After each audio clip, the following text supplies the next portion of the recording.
I have been I have been counseled by independent contractors that it's time to get back to audio.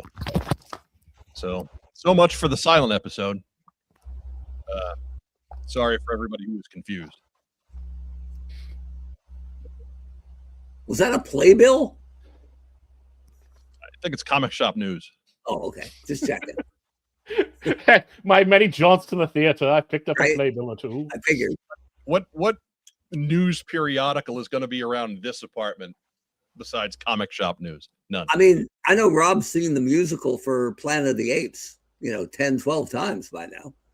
Stop the Planet of the Apes. I want to get off. I love you, Dr. Zayas. Zayas, Dr. Zayas. Right? I hate every ape I see. For everybody who is panicking in the live chat, look at the thumbnail. It's right there. Cool essay, cool. As advertised. Anyways, by the way, go ahead, Mark. I believe I set the record for curses per second in the silent version. So check that out. John Boy's going to have a field day with that video. Anyways, it's Tuesday night. It's a little after 9 p.m. Welcome to What's on Joe Mind. We're a fan cast about the world of G.I. Joe. I'm your host, Mike Irizarry, and hopefully you can hear the voice, the glorious audio electric sex that is. Joining me here in the top row, again, he minored in mime at Arizona State. Mark Weber, the hot show. I can do the box. I can do walking against the wind. I can do the big Papa Pump. I got all sorts of tricks going on. So Marcel Marceau was was really good at the big Papa Pump. Absolutely. As I understand, Steiner Math was a 3-credit hour course at Arizona State. It really was. It's a graduate class, actually. But I couldn't be more serious when I say holla, if you hear me. For those who may be joining us for the first time, Mark was, of course, the former head of marketing for the G.I. Joe brand at Hasbro. A man with no such credentials, but has forgotten more about comic books than I will ever learn. In the bottom row, it's rack time, Rob. Restoring order to the podcast. So I keep the kids in line. I mean, that's your job, right? Whack them with a newspaper. Pretty much. That's all the state lets them do anymore. Any harder than an 8-page comic shop news, and then I got to fill out paperwork. Yeah.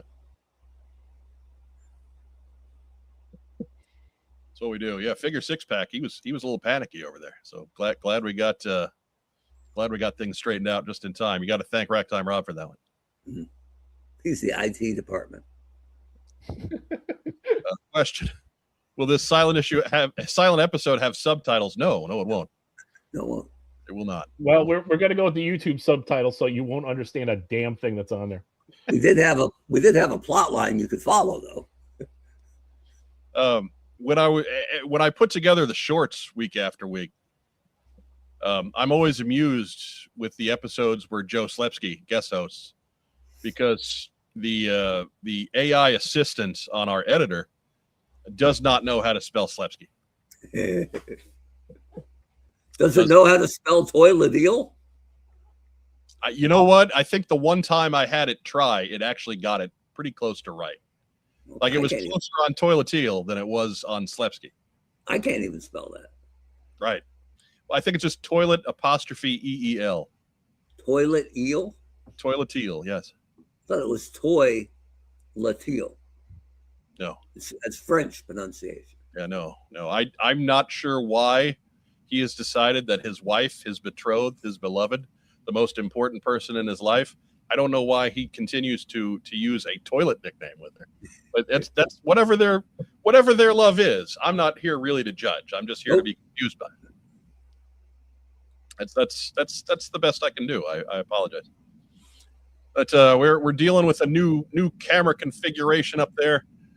So it'll probably be a little different next week once we figure out, because there was so much going on this week with last minute cancellations and reprogrammings And this, look, man, crawling into this Tuesday at 9:00 p.m. was a labor. So we're lucky we got slides. Frankly, it's that kind of a week. We got an answer there in the comments from Slepidocious, as the AI names him. Yeah. I mean, we know how to spell Slepsky. No. At the bottom, Slepsky's given us the 411 on the toilet deal. Oh, I mean, I know he has said that. Okay. But I wasn't sure. I understand that if she's chosen that, fine. But I don't know if I'd be able to do it. Now I get it. 2 separate words, both capitalized. Toilet, eel. Okay, got it. Right. Sounds like something you used to unclog it. It's just Malone. It's Malone. It's Malone. That's how you spell Slepsky.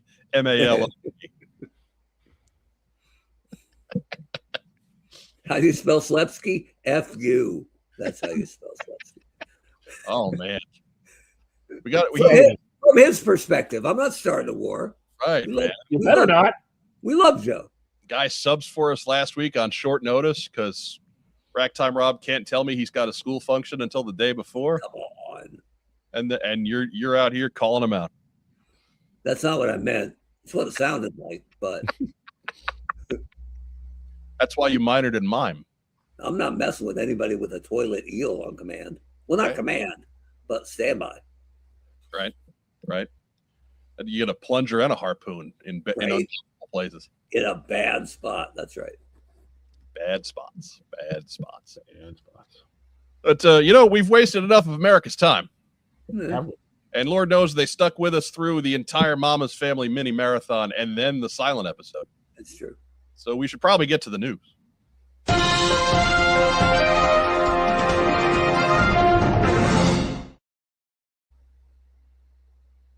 There we go. Remember, while we get into the news, do all that cool YouTube stuff.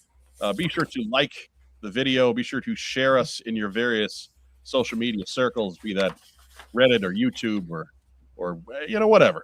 Or the dark web. Right. Make sure you're leaving excuse me. Make sure you're leaving a big boy comment. And of course, if you haven't by now, subscribe to the channel. About 25 to 30% of you every week tune in and you're not subscribed. And I don't understand that, because if you've watched us this far, YouTube is going to continue to recommend us to you for the rest of your natural born life. Yeah. So you might as well just get on. We're not gonna beat you up with 1,000 videos a week. We do the Tuesday night team stream. I push out anywhere from 3 to 5 shorts based on the previous week's episode. That's it. That's really it. Every so often there's a little something extra, but not too much. Let the boy like the show. Right. If I had a little bit more time, I'd put out more videos. But I don't. Because like 4 days a week, barely keeping up with news. Bam, $2. Right. Anyways, first news item. First news item is not a happy one. It is a sad news item. As comics legend Jerry Conway passed away. I think it was yesterday. But he was 73 years old. A couple of years ago, he had been diagnosed with pancreatic cancer, and that, of course, he had gone through a couple of waves of that. But the long-term prognosis on pancreatic cancer is never a great one. And unfortunately, yesterday, Jerry Conway's fight ended. So an absolute pillar of modern comic storytelling. Some career highlights, of course, he's part of this show because he wrote several episodes of G.I. Joe, A Real American Hero with his first wife, Carla, including Where the Reptiles Roam, a favorite of mine. Because, of course, it's any episode that focuses on Wild Bill is a good episode. And it had Big Bob and Little Bob. Spell of the Siren, Cobra Claws are coming to town. That's the infamous Christmas episode with the shrink ray. You can tell Jerry Conway came from a comic book background. And then in season 2, got the $1 Million Medic and Secondhand Emotions, both Lifeline episodes. So some good character work there, if a little bit crazy on the plots, again, because Jerry Conway wrote comic books, and those tended to be the comic book guys tended to write some pretty crazy G.I. Joe episodes. Jerry Conway was co-creator of The Punisher, of Ms. Marvel, Carol Danvers, the villain, the Jackal, and of course Mark Webber's favorite, Ben Reilly, the clone Spider-Man. My favorite Spider-Man. Right. And then for DC, Power Girl, Firestorm, the second Robin, that is Jason Todd, Batman villain Killer Croc, Vixen, Steel, the other Justice League Detroit guys. Well, it was also Commander Steel from the wartime too. Ooh. Right. And so just all kinds of, and then all kinds of minor characters that are not nearly so prolific because he was just working at the big two all the time. Writer for Fantastic Four, Amazing Spider-Man, including the Death of Gwen Stacy arc from back in the 70s when he was in his early 20s. Talk about a seminal comic arc. Jerry Conway wrote that one. Good long run on Spectacular Spider-Man in the late 80s and 90s. He wrote some Daredevil, wrote some Avengers. At DC, a long run on Justice League of America, including one of my favorite single issues ever, Justice League number 200, which is just a fantastic piece of comic book. All-Star Comics, which of course is where Power Girl popped in. Pretty good run on Superman, Detective Comics, a good long run on Wonder Woman, and again, many others. For television, he wrote many episodes of Law and Order and Law and Order Criminal Intent. He was big under the Dick Wolf umbrella. Jake and the Fat Man. What'd you say? I said he was big under the Dick Wolf umbrella. God, I hope that's my epitaph. Right? Honcho, big under the Dick Wolf umbrella. That's right.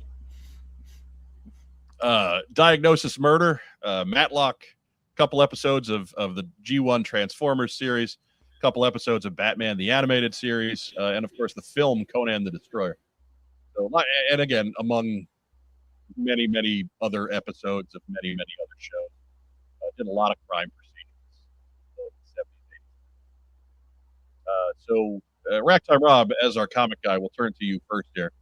But the loss of an absolute giant. Yeah, I mean, in the late 70s, early 80s, he's probably DC's number one writer. Like I said, his run on Justice League of America was, he had consecutive run of over 100 issues as the writer. In the early 80s too, at the same time, he was writing Batman and Detective Comics and basically kind of turned them into one continuing, series. Would pinch hit on so many other titles. I mean, it's, and then creating Firestorm. Redhead. Yep. And then, at Marvel, I mean, he's best known for killing Gwen Stacy. He was the first writer to take over Spider-Man after Stan left. So he's got huge, and his run on Amazing Spider-Man is great. And then in the late 80s, after he left DC again, he came back and did Web of Spider-Man and Spectacular Spider-Man at the same time. So. Yeah, he was a big part of. He was not the flashy part of that run of Spider-Man. That was always McFarlane and Eric Larson, but he was the there as part of that backbone as well of a really good, I mean, and those two books were great too. I mean, a really good era of Spider-Man was going on then, and Jerry Conway was a huge part of it. He had 3 books at the same time, right? Yeah, at least. Just one Spider-Man though. At that point. No. It was just He probably swung into the Marvel offices right there in New York and was like, "Yo, man, we need some more Spider-Man." Hey, Spidey sells, pump it out. That's why he made Ben Reilly. Apparently, we need more Spider-Man. Now I'm going to sound like the jerk here, and obviously I'm not throwing shade at Jerry Conway, but I'm not as big a DC guy as either of you. Jason Todd is the not popular Robin, right? The Robin who ended up getting killed. And that was when he created the phone call thing, right? Yeah. When he created Jason Todd, the intent was basically he was a very different character than what you got later. He was basically a Dick Grayson clone. He was created because Dick Grayson was becoming a popular character on his own, standing on his own in the New Teen Titans book. Mhm. And they wanted to keep him in New Teen Titans, but they also wanted Batman and Robin.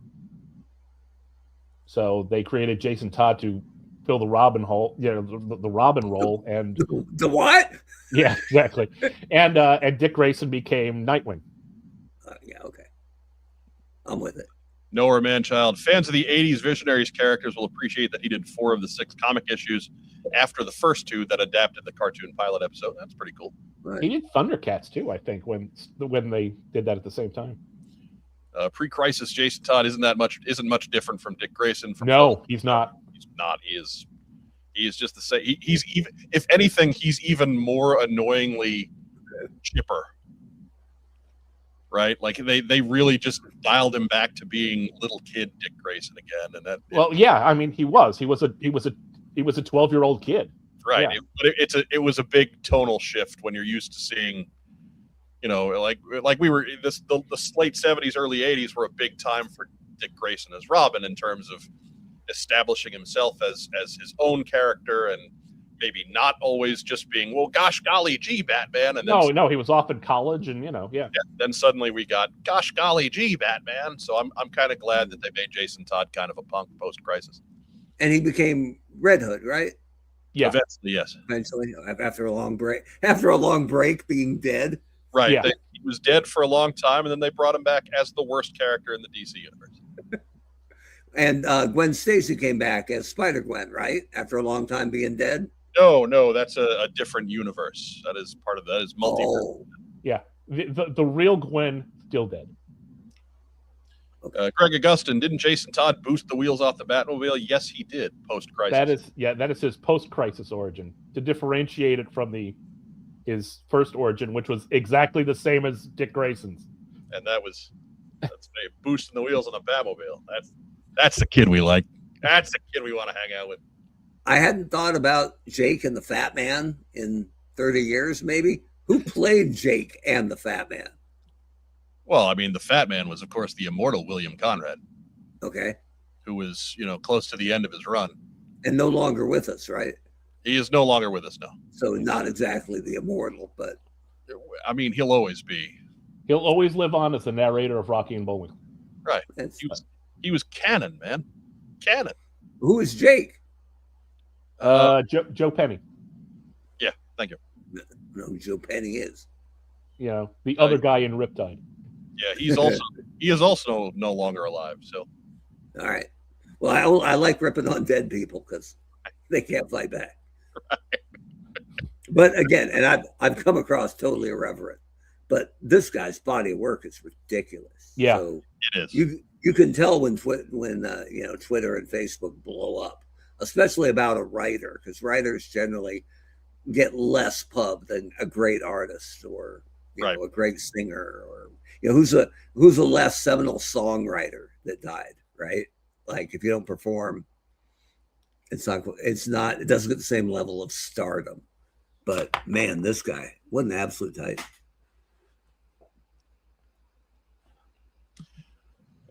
Greg Augustin also wrote the Superman versus Spider-Man story. Yes, Jerry Conway, one of his claims to fame, that Superman versus Spider-Man story was the first ever cross-promotion, cross-pollinated story between DC and Marvel back in the mid-70s there.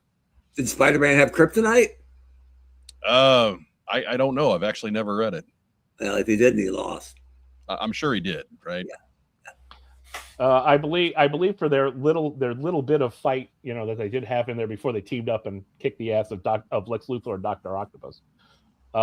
They were charging him up with like red sun energy, so he'd be able to smack Superman without him knowing. Okay, that's what Barry Bonds. I'll let you read the copy I got.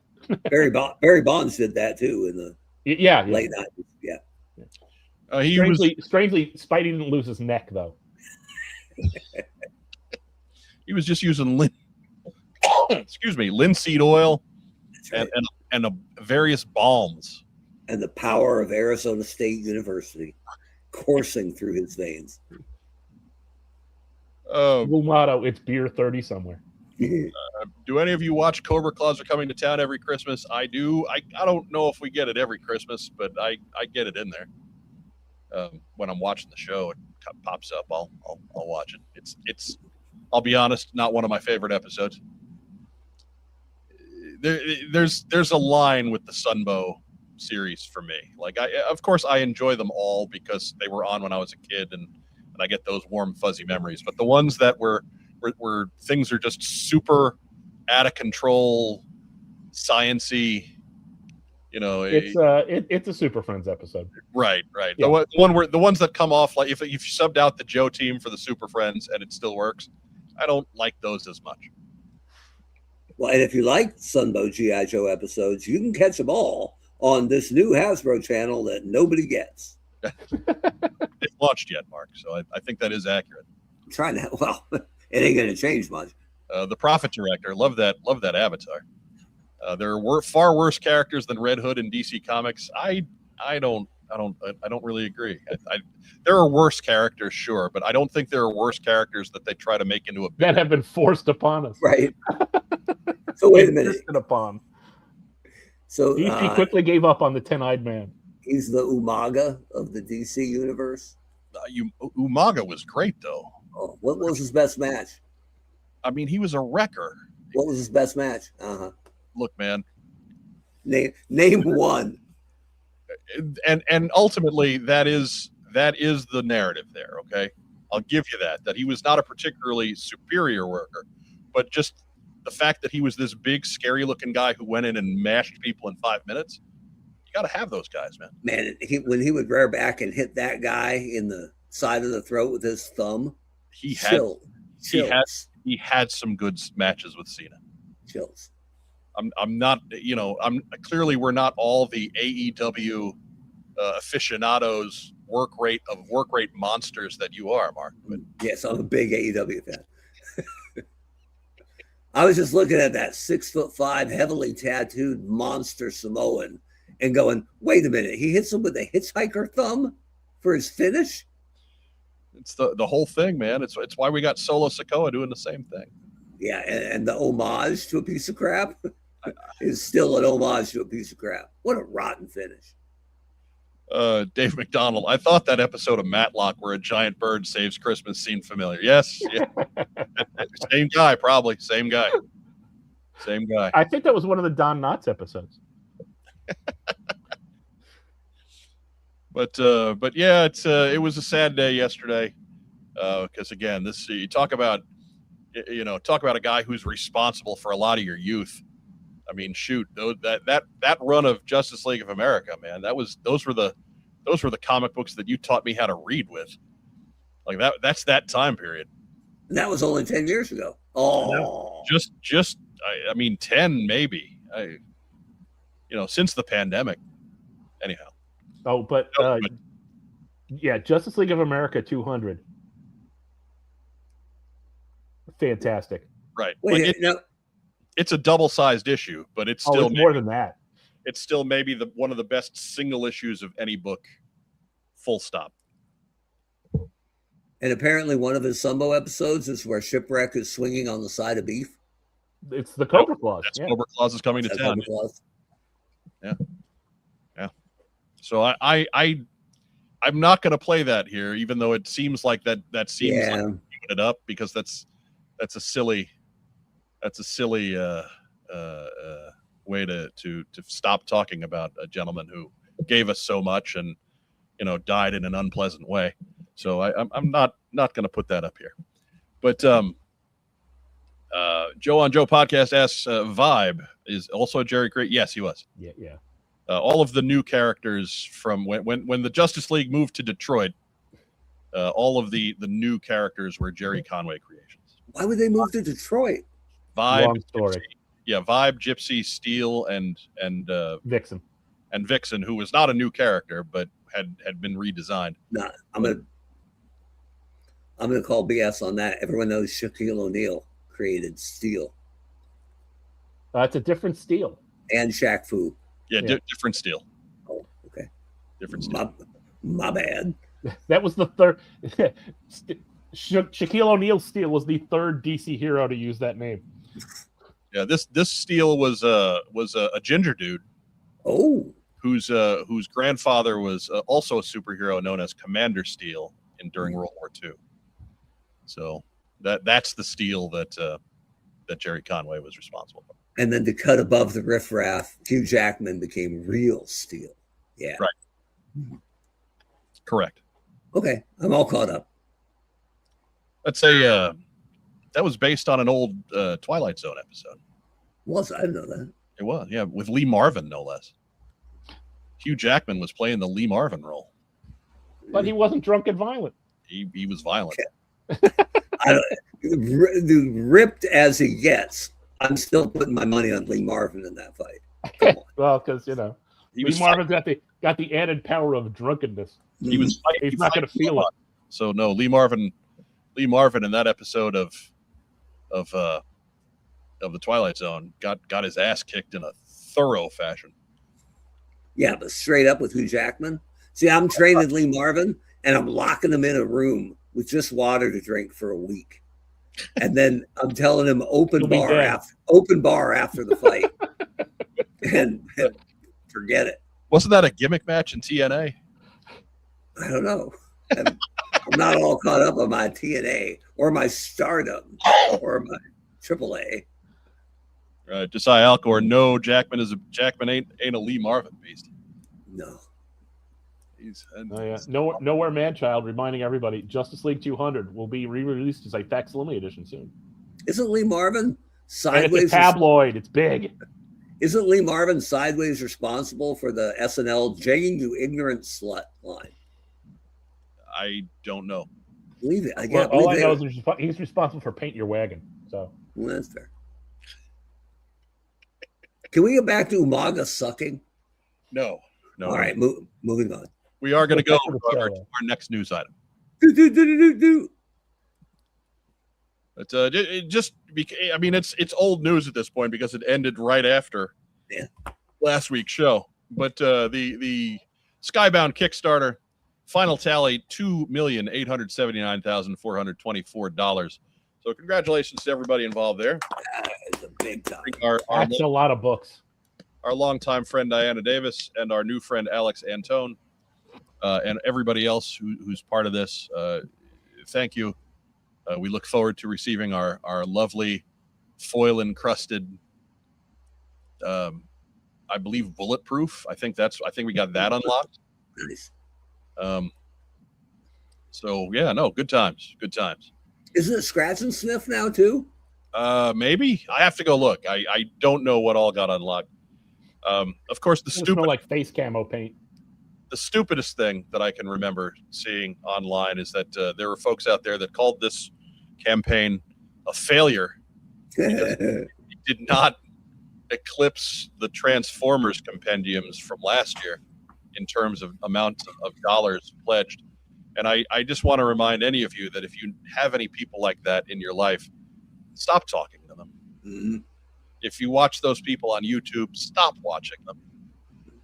Stop giving oxygen to this nonsense.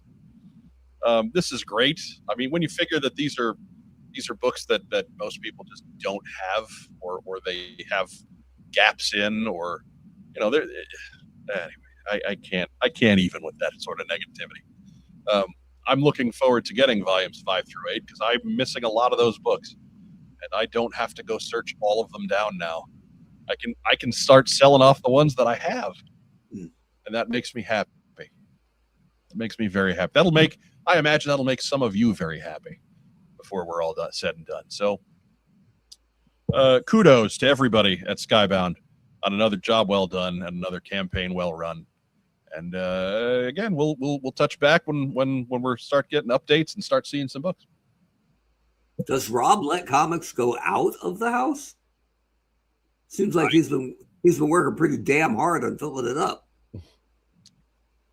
We'll see. They're not ones that he bought, so I imagine he'll be okay with it.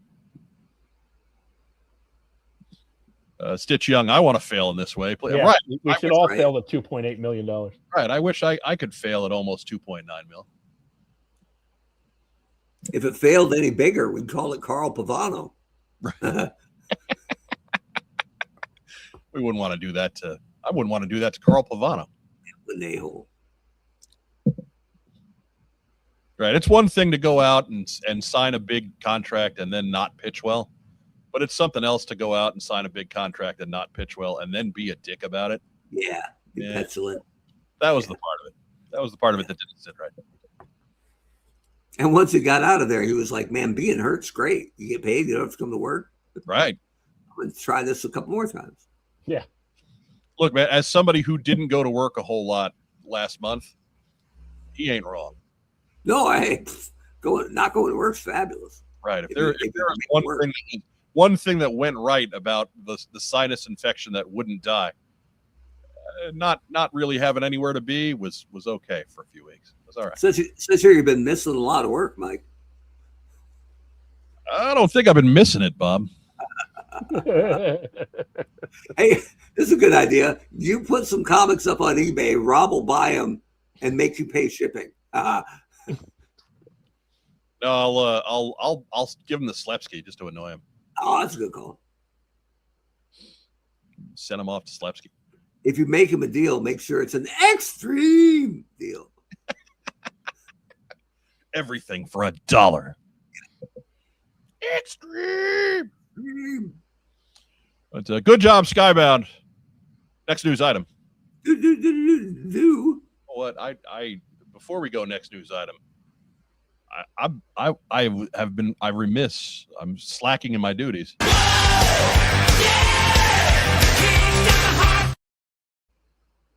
Much better. Let me miss that again. Wonder what percent of the audience would prefer us go back to silent. Not a small one. I'm not going to call it a majority, but not sizable. 28, 35. A plurality? Ooh. But next news item. Maga. Ugh. Hey, while we're talking about Kickstarters.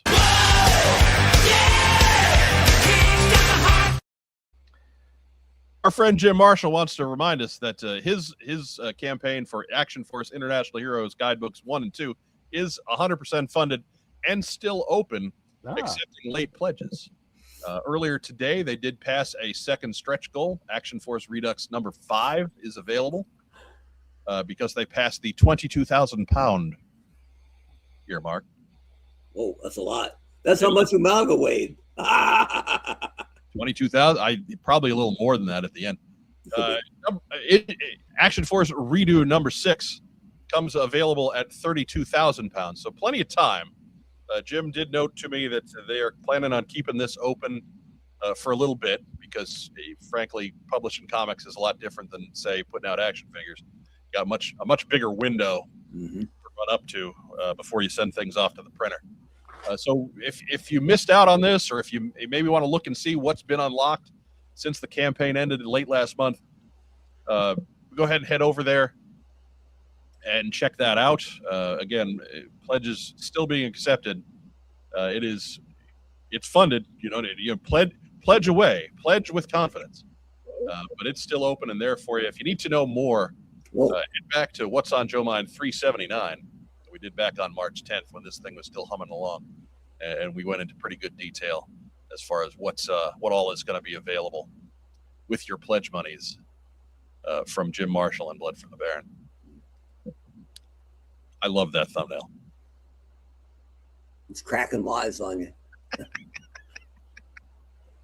I do. I love that thumbnail. All right. Right, but Kraken's he's there to set it straight. He's good. And Skeletron just kind of looks like he's just having a sigh, like, here we go again. He's just counting orders, man. Skeletron's busy. Right.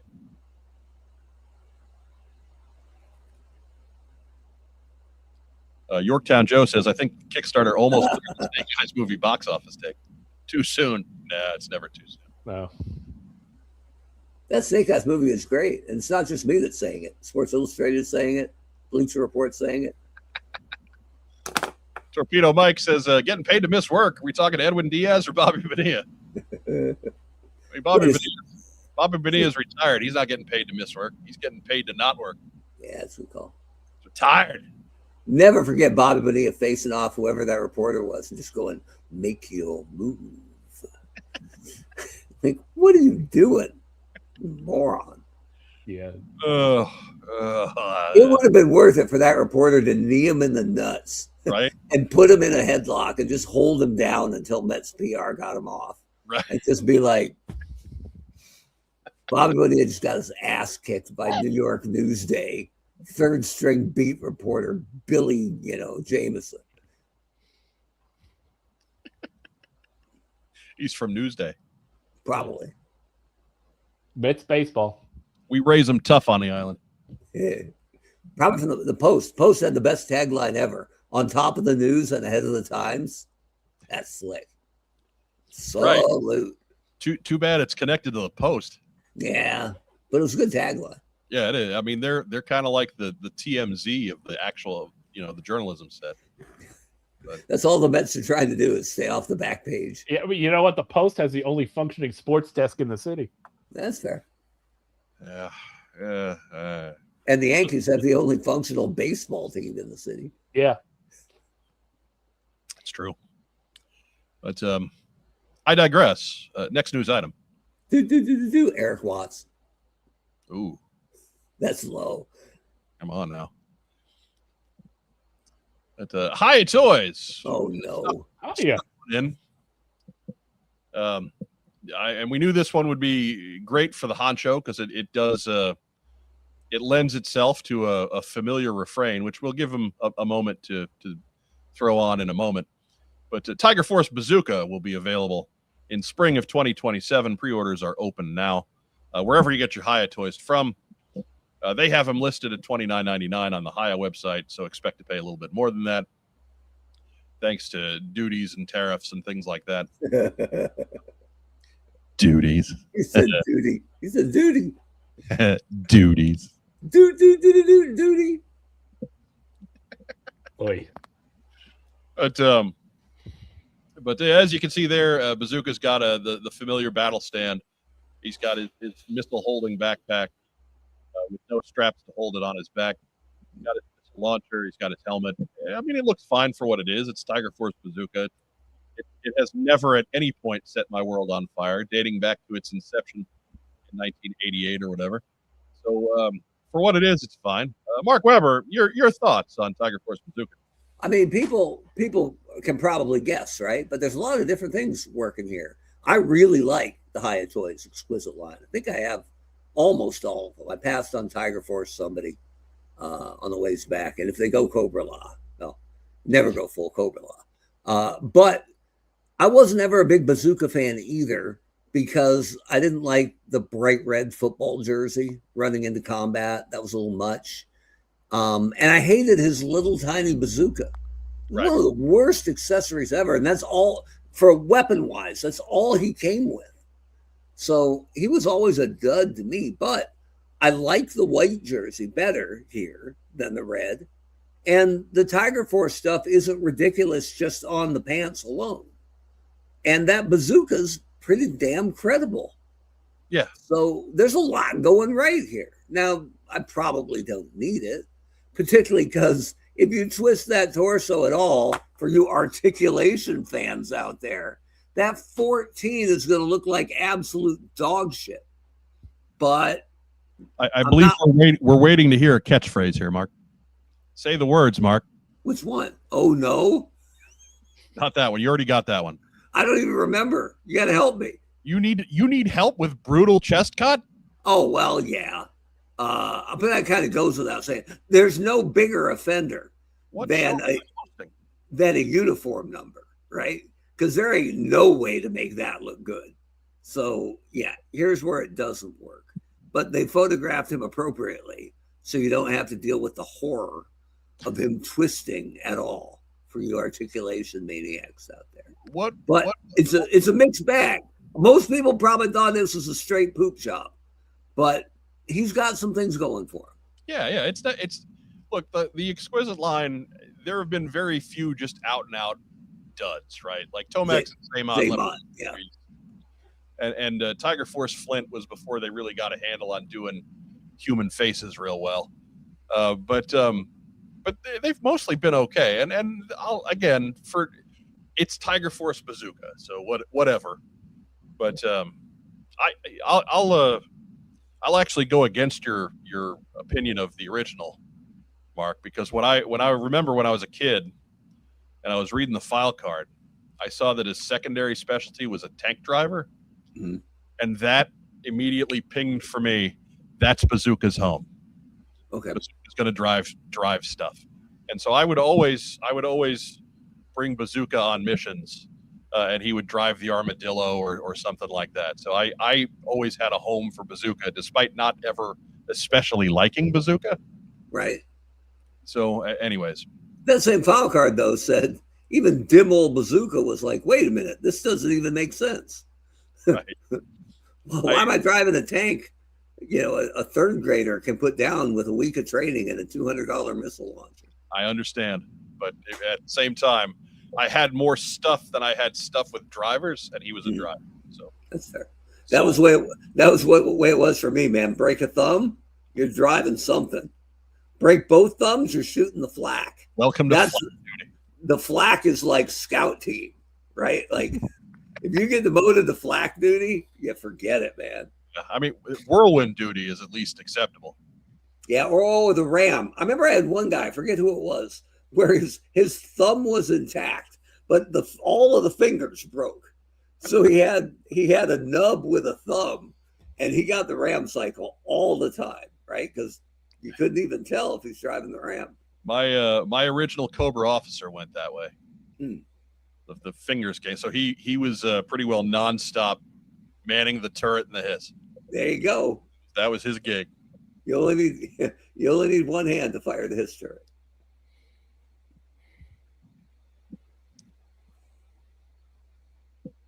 Justin Jeffrey calls it away game bazooka. That's slick.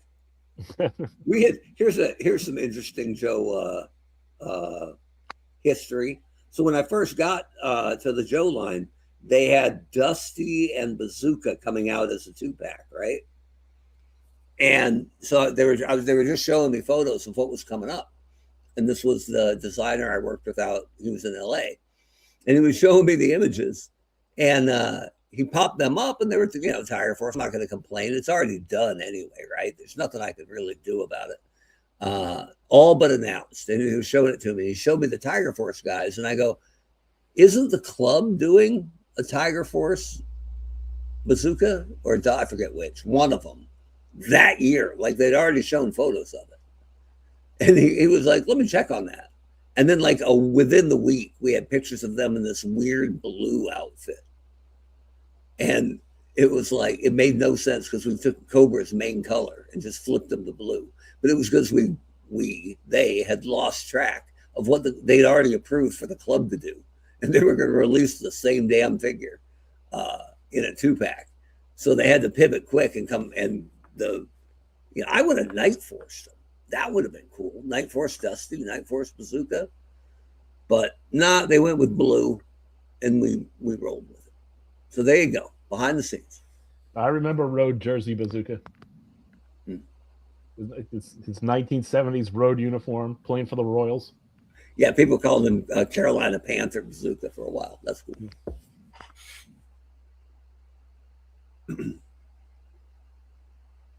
Look, I can't hear you, Mike. I think you're muted. Or we're going silent again. Jim Smith with the interesting comment of the night.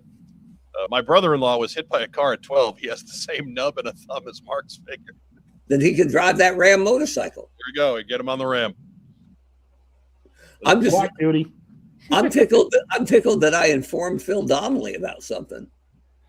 Because for decades, literally, I was going to his website to figure out stuff. So I feel like I'm giving back. Right. Maybe the show will actually get mentioned on Articulated Points once. That's right. That blue Dusty and Bazooka set was absolute butt. And I'm responsible on some level. But at least we didn't backstab, our partners. Yeah, the club. Man. I remember you guys announcing that at the convention. I mean, that would have been great, announcing one of their figures at the right? So yeah, hey, guess what we got, guys? Yeah. I'm responsible for it, but I was just cleaning up a spill on aisle 7. It's all right. It's all right. Who's the Cobra that came with that? It wasn't a Cobra. It was Dusty. 2-pack. Oh, okay, that's Dusty right. and Bazooka in blue. Sorry, I was putting in one of those 3-packs like they had. Right. Like that, the Beachhead and Roadblock and a Cobra guy 3-pack kind of thing. But no, I'm wrong. Right at the end, I was pitching the return of those 7-packs just to put a ton of figures out there. They kind of canned that idea. Well, your item count, Mark, was -3. Right. So, more bread, please. I'm bothered by the fact Bazooka's backpack is magically attached to his jersey. I know, man, and we've had a couple of incarnations, a couple of generations of Bazooka figures to try and fix this, and it's never happened. I suspect Velcro. Yeah, I mean, it's got to be, doesn't it? I like that one of the missiles appears to be firing, like there's a flame effect on it. And they didn't put that in the photography in the Bazooka. They just put it in the backpack, like it's firing towards the ground. Like, oops. Well, on the classified figure, one of them is painted yellow with like a shark face on it. Oh, is that it? It's just paint? Yeah, it's just paint. Yeah. It might work at 6-inch. It doesn't really work at 3/4. It's his boxing glove missile. That's a good Crack time, Rob. You have any thoughts on Tiger Force Bazooka? No. Okay. All right. You be that way then. Next news item. Hey, look at that. It's comic book time. Coming out tomorrow, the finale to Silent Issues April. Silent Missions Firefly 1 by Jorge Fornes and Dave Stewart. I believe that was the Eurythmics after Annie Lennox left. But that is tomorrow again. Firefly in his own solo mission there with no words. He's the faceless man. But looking forward to this one. I think on the whole, this has been a decent bunch of comics. I won't go into either of the last couple past the fact that I'm really jazzed about the Shark 9000 showing up in the Zartan issue. But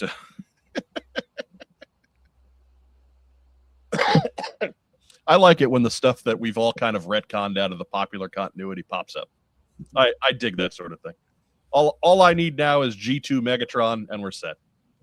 I like that it only took 9,000 years for them to make a shark where the guy didn't pilot it laying face down in the cockpit. Right. It's the Shark 9000, but it stops being a submersible altogether. They decided to ramp it back up to boat.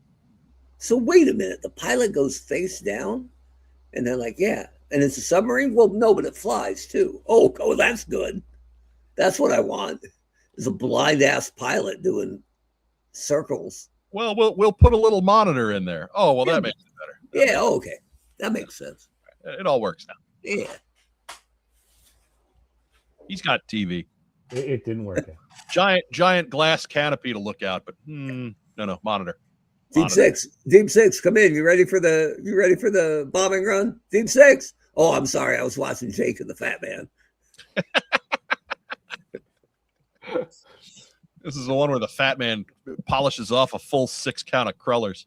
Right. We talked about this before, Deep Six. No, that was Hardcastle and McCormick. Okay. Oh, Hardcastle and McCormick.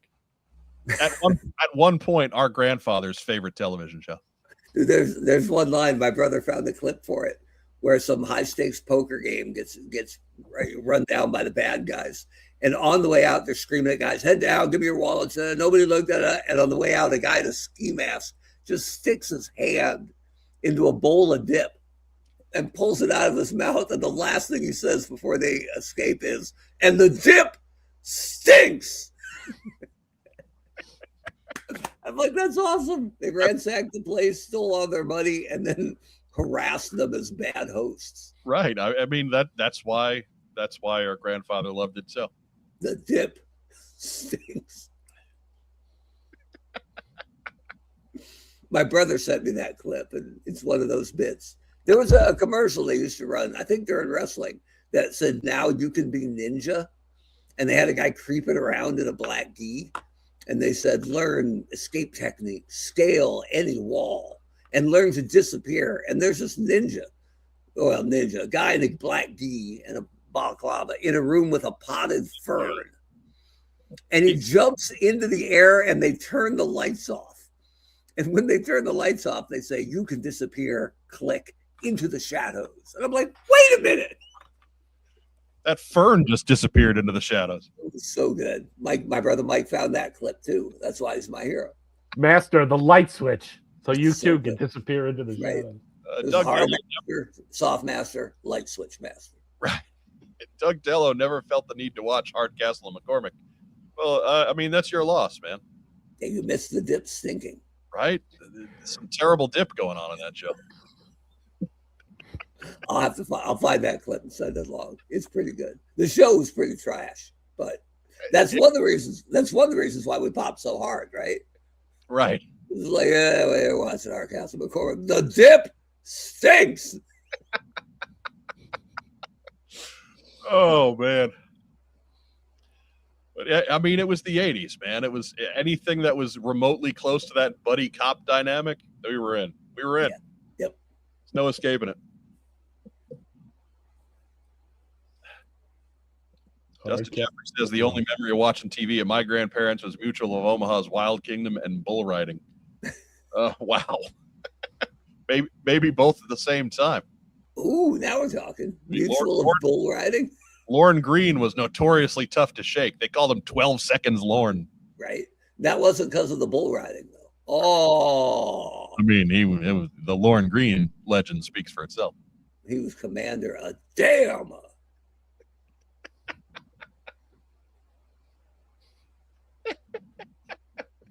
On Bonanza, he was Big Joe, if you know. That's right.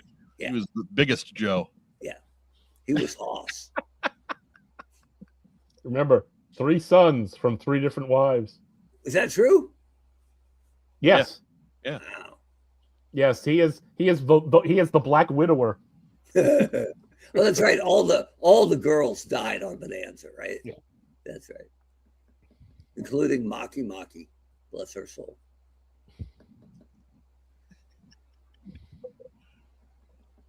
Also, tomorrow we get G.I. Joe Real American Hero 14 Homofiles edition. Of course, this is the first full appearance of Destro. Destro made his first obscured appearance back in issue 11. But here he is leading the way. The solicits for this say that Destro has to lead, rescue Cobra and the Baroness from the Joes. Looking at this cover, man, it looks like the Cobra's kind of got the drop on things. I mean, aside from miscolored flash on top of the APC, they still got the high ground. G.I. Joe, they never should have tried to go through the Pepto-Bismol mountains. Oh, no. Just waiting for an ambush. Yeah, no, bad idea. I think that's part of the deserts of Kentucky, as we saw in that painted deserts of Kentucky, the Fort Knox episode of the Sunbow cartoon. But that one is there again. First full appearance of Destro. Larry Hama on the writing. Christy Scheel and John D'Agostino, your art team for G.I. Joe 14. That's wrong. That's the ones that was in the solicits. So that's what I went with. Yeah, no, she might have done colors or something or letters, but the penciler's Mike Vosberg. And then the inker's John D'Agostino. I was going to ask, Rob, because those are names that are not familiar to me. So, yeah. Right. So, anyways, I figured that was kind of squarely in the Herb Trimpe part of the world, but I know he didn't do every issue. So I was looking for your guidance to see if Skybound got that right. The last issue of G.I. Joe, I mean, Herb did issue 8, and then he didn't do another issue of G.I. Joe for a while again. Okay. I can't believe Flash went NWO, man. Look at that. Yeah, no, this is when, like with issue 9, Vosberg and D'Agostino took over, and they ran with it until about, I think, 22 through 22. No, 23. Was Flash a double agent? That's wearing Cobra stuff and then shooting back at him? That's what happens when they make you wait too late for your classified figure. That's right. I thought he went evil. I thought he was for life, but he's actually shooting at Cobra here. So, it's the dumb part. I spent the only time I spent online this week, I spent talking to people about Grand Slam being revealed as an upcoming figure by BMAC on Instagram, and I did not give it a slide. Right. It was so beneath my notice. You were so bent. Yeah, look, man. Last week was busy. I'm just saying. They should rename him Reverse Flash. Oh, there you go. There we go. And give him a boom tube. Joe on Joe. Doug knows his good ass pizza place in Wrigleyville. Okay. All right. We'll have to hit that up in June. Seems fair.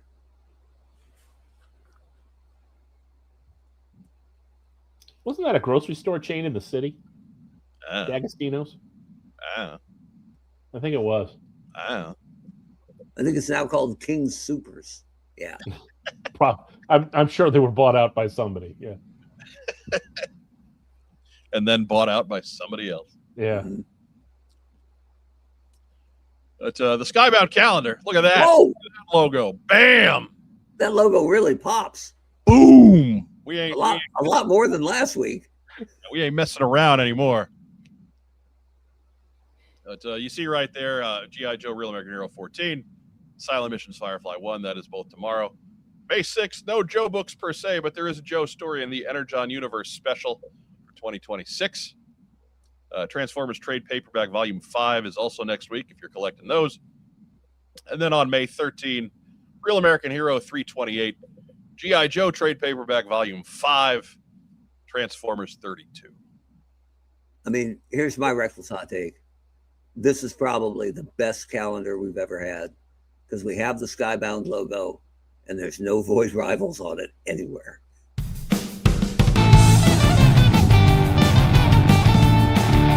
Reckless hot take!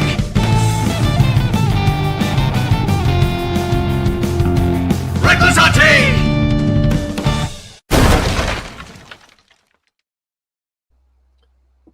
We got to be nice, man. We want them to come back on the show. Hey, quick note about that Energon Universe special. It's probably being given away for free on Saturday because Saturday's free comic book day. Right, it is, isn't it? It is. I got to work Saturday, so I wasn't even paying attention. Life stinks. I could probably go Sunday and get most of what I want anyway, but whatever. If you work Saturday, if you're working Saturday, Wednesday. If you're working Saturday, Rob can bring you some food. Take care of that, Rob. He's your brother. Rob made dinner tonight, so I'm not going to ask Rob to do anything else. Not happening. I mean, granted, it wasn't a whole lot of work. He just threw the frozen lasagna in the oven, but it was still more than I did. So that's fair. So some nights are just Stouffer's nights. I'm always holding out for the Salisbury steak. Yeah. Stouffer's meatloaf is a winner. Okay. So they have the family side meatloaf, so we have to try that. Yeah, I'm telling you, man, it's a winner. Gotta get some good sides though. They're like the Stouffer sides. Well, like I said, they in the family pack it's just the meatloaf, so you gotta supply your own sides. All right. So get some, we'll get some of the Bob Evans mashed potatoes.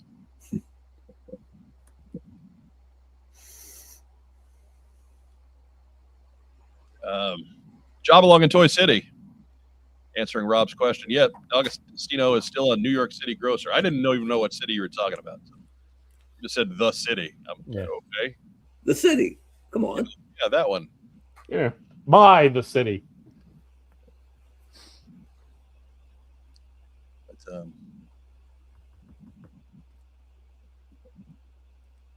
right. Joe ARH 42. Mike showing his true colors here. Hope you all enjoy your free funny books. Some of us have to support the economy. Some of us are getting grind out by the cogs.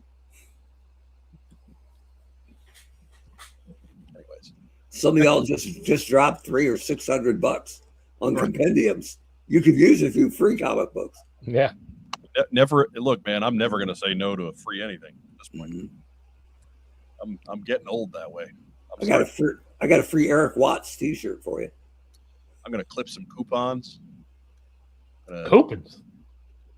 Going to just get into the Costco as somebody's guest and just circle back around to the sample tables. That was it. My buddy, who will go unnamed, pretty much lived a couple of years at University of Oregon, just doing circles in a Costco, just getting samples every time he came around. So that was Roto, right? I would not say. I had a lot of friends at U of O. Plenty of kids, plenty of lava bears ended up as ducks. Lava bears, but yeah, that Costco big time. Look, you are a broke college kid if you can't afford the $1.50 for the Costco hot dog and soda. Come on now. Yeah. I remember being a broke college kid and shaking out the couch to get $10 to get 2 Viper pilots from that poor misguided dude on the mailing list. I still got those 2 though. And you think I'm using a euphemism about shaking out the couch? No, I turned the couch over and collected the 70 odd cents in change that fell out of it. It all went to the fund. And that guy spent that $10 on a new cot. I'm sure he did. Not my concern. Cot number 6. Next news item. Wait a minute. Did you say $10, but no shipping? I'm not paying for shipping. You know what? I can't remember about it. I was too. Even then, Mark, $5 for a Viper pilot was a clear sign that this gentleman did not know what he had. Yeah. Because even in the late 90s, that was a $60 figure. Yeah. $70. Especially, are they good symbols? They are. One of them is absolutely pristine. Lovely. Right. And the other one has a little bit of a line through half of it, but it's still really good. Like it's 95% great. So they are amazing. I still have my original Viper pilot, and he has only like a whisper, like a rumor of that sigil. It looks like somebody accidentally dropped a Sharpie pen, right? But I know he's a Viper pilot. So, like 10-year-old Trevor tried to draw one back on. I tell myself I don't need one. I have one, but only I believe that's a Viper pilot. Anytime you see that Cobra Trooper body with no symbol, you just assume it's a Viper pilot, right? Yeah, absolutely. Those red symbols are impossible to get off of there entirely. It's true, and it's the same date stamp on the thigh, I think. So, same dude. The silver one. If you look at it, funny. That symbol just to the winds. When they did the Cobra Trooper, man, they should have just done a silver variant, right, and just put 100 of them out there. I mean, I don't know. Maybe I would have done that, but. Or they could have put it out with a cheap foam glider. Yeah, right. And then they could have charged us an extra $50 for that cheap foam glider. There you go. Well, look at how big it is. It's still the cheap foam from 1983. Kill it. I'd have bought one.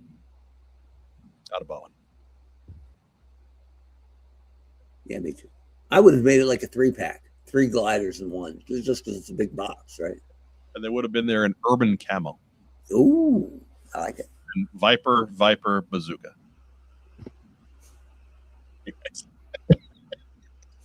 2 Vipers and a mutated Falcon figure trying to catch them. Ooh, come back. Sloth love Vipers. Next news item. Hey, you guys. Of course, we've got our G.I. Joe Fundmes. Links to all these campaigns are down below. But of course, Roger Taft has kept everyone up to date on his Facebook page and social media about his ongoing eye issues. And hopefully we get to the end of that with him. Jamie Sullivan also keeping everybody very much up to date with his foot issues on his social media. We've got Toy Department's cousin Kenny and his legal bills continue to be an issue. So if you've got $1 or $3, and then Diana Davis and her mountain of vet bills to keep Splash out of the curtains, or to keep Splash from, seeing curtains. All four of those are linked down below. If you've got $1, you got $5. We appreciate whatever you can give to these folks. Even if you could just copy the link and spread the word, that helps too. So whatever you can do to raise the antenna, or maybe come up with some bucks, it's all appreciated. And thank you, of course, for your consideration as always. I hope us plugging these things every week has helped some. That's all I can hope. I am hoping that it helps at least a little. That somebody sees our program, and then maybe if it's just one a week for each one of them, just goes and throws $10 to help these folks out, because it's tough living here these days. We don't do healthcare real well in terms of making it affordable, and Kenny's is a little different, but there too, legal bills in a lot of ways can be worse. So whatever you can help out with, we appreciate your time and your consideration. Maybe a couple bucks for Paloma, who doesn't eat textiles. Right. I mean, Paloma's the classic good one, right? Yeah. You always have good dog, bad dog. At the very least, more easily digestible textile. Right. Look at that crusty little nose. That's not a bad dog. That's a good dog. Oh, you're So good. when you're in the interrogation room and Paloma leaves and Splash comes in, it's about to get real. It's about to get serious. All right. Guard your curtains. Diana's also selling comics on eBay, so be sure to check that out there. All that goes to the Splash Fund. Mm-hmm. Paloma. Oh no, That's a good one. Okay, all right then. I have my source tells me, Mike. I'm just saying, I don't have a picture of Paloma for a GoFundMe on here, so maybe Paloma is in some ways the good one. Yeah, no charges have been brought against Paloma yet, but she's still laying low. She's been able to deflect. Is a mastermind. She's the puppet master pulling the strings. Barber shave. She put Splash up to it. Hey Splash, I'll pay you $5 if you eat those curtains. Okay. All right. Or if Paloma's a mastermind, she might have been like, "I'll tell you what, see, it's curtains for you." It's curtains, Rocky. Curtains. Would I light this stove if my buddy Rocky was in there? You might, Rabbit. You might. You might, Robert. You might. When my brother was a police officer in New Jersey, true story. Late at night on the police radio, every so often somebody would just bust into a terrible Irish accent and just be like, "All right, the Clancy, we got the Jones gang coming out the building." And nobody would respond, right? Because they knew somebody was going to get in trouble, right? But every once in a while, one of the late night cops would just go rogue. And then, of course, every once in a while, a supervisor was around or on duty or late, they're 4 hours after their shift doing paperwork. And so every once in a while you'd hear, "All right, the Clancy," and then it'd be like, "This is Lieutenant Davis. We need to keep this channel clear, please." You might, Robert. You might. Oh God. Next news item. Remember, we're hitting the road next month. Kick off your summer with What's on Joe Mind. We're going to be at the Holiday Inn Cincinnati North in Westchester, Ohio, for the Ohio Toy and Comic Show. 10 to 4, that's Sunday, $5 general admission. Early bird starts at 9 a.m. and it'll cost you $10. Over 150 tables are going to be there. Just a big old show. Door prizes every hour. And as you see in the sign there, parking is free. That's the hallmark of all great shows. Free parking. 100%. Rack time, Rob, your thoughts?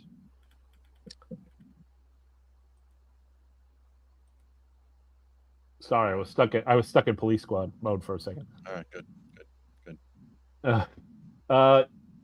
Yay! I don't know. I'm tired. but honest. So I like it. I've done a month of work this week, and it's only Tuesday. All right, so at Wasitna says that your dudes need work, Mark. What? I'm telling you, harsh crowd. Dude, the last guy who criticized my Cajun accent is still regretting it. So check yourself. Mark Weber, champion knife fighter. Right? I just did dude Eric Watts. Come on now. Jabalog in Toy City, Robs. I didn't know there would be questions. I was told there would be no math. Right. If we have 3 adults and 2 children under 12, what's the general admission charge if one of them wants to do early bird? Yeah. Anyway. No, none of that. So be sure to check us out. We'll be there.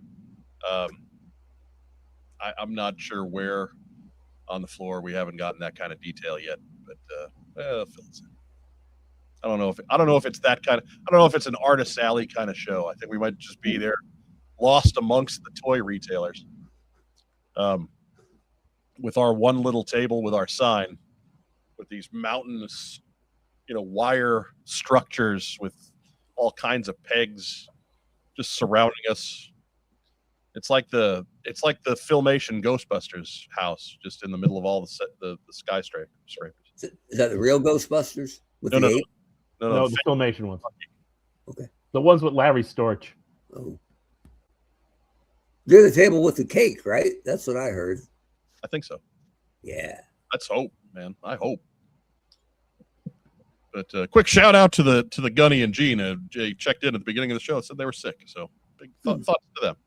Well, I'm glad they got out before we made them feel worse. Right. Right. I think they bugged out before we got back to sound. Right. Yeah. They're like, now the hearing's going. Oh God. Call the doctor. That's next news item. Wasitna. Sometimes G.I. Joe news happens and it's not Tuesday. What? And for those days, head over to our friends at the Surveillance Port. Get you, excuse me. Get you the lowdown on all the latest and greatest. Keeps the seat warm for us till we get here Tuesday night. Plus, they'll get you directed towards reviews and other types of videos that we don't necessarily do here at What's on Joe Mind. So a nice little community hub. We endorse them wholeheartedly. Head over to surveillanceport.com. That's surveillance-port.com. You may have to freeze the screen because I know that's difficult to spell, but still, right there. Screen cap it right now. Boom. Surveillance-port.com. Where else will you find a grenade launcher with a tiki torch shoved into it? That's good firepower, though. Thunder approved. Right? Stopping power right there. Boom. So says that cosplay bat. Right. With the telltale human elbow sticking out. Yeah. And the Carolina Panther Viper back there. Right? And ironically, shooting at Dusty and Bazooka, trying to climb up that depth chart. It might be Diego Padilla. Who knows? If you notice the red surveillance port, that I believe the colors have been changed. The colors have been changed to protect the innocent. Right. Or the guilty. Right, and tried to protect the guilty because they took the Hasbro box art. Right. Regardless. This is a Viper Pilot surveillance port. It's just had the logo rubbed completely off. Gone. But next news item. That's right. G.I. Joe 3D Printing Podcast is happy to present Chonky Tank Kitty. Look at that kitty. They'll be back on Sunday. I believe this is the odd numbered week, so I think we do not. It's not a Fang 2 episode. I think it's more of a discussion episode going on at G.I. Joe 3D Printing Podcast this week. So be sure to join our friends Mark and Mike and Archwan and Shane as they bring you all of the ins and outs of 3D printing, all of the ins and outs of G.I. Joe, and just a good time. just a good time. You never know who's going to stop in. Maybe it'll be me. Maybe. I don't know. I've done it before. And you could throw out a random comment like, wouldn't it be cool if someone did a 6-inch scale mud fighter and Mark will pull one out from the table like a globetrotter from his afro? Right.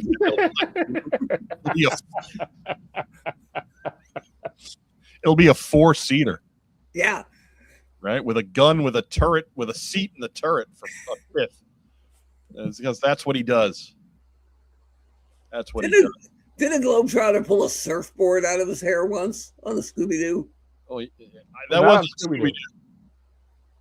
Scooby-Doo had the Globetrotters. The Super Globetrotters had the Afro guy where he pulled stuff out of his hair. All right. From the punch dimension. Yeah. On Scooby-Doo, they were just merely the Globetrotters. Okay. Super Chat is open, by the way, for everybody who's just been sitting there firing questions all day. It's a good way to get your question on the air. Super Chat's it, because we got equipment to pay for, because Lord knows this laptop ain't got long for high functioning. We're gonna get we need new gear.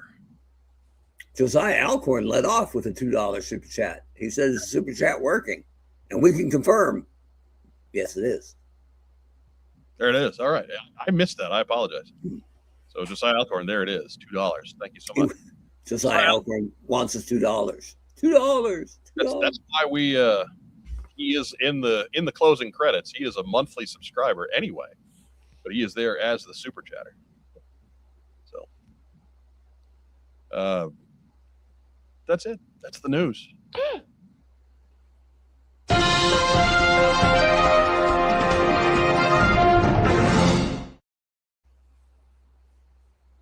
We'll be back in just a few seconds after a quick message from our wonderful friends and sponsors at Kokomo Toys.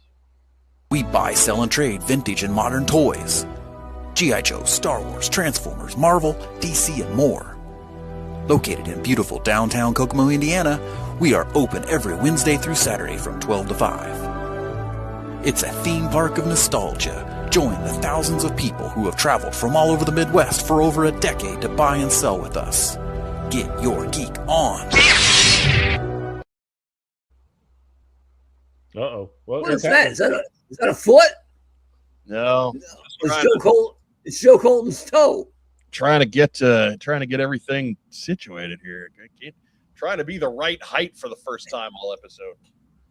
Been sitting in the bottom of the window. I'm driving myself crazy. It's all better now. This is the right space. I'm not giving too much warehouse behind me. Like Letterman used to go, headroom, Al, headroom. But we did get a letter.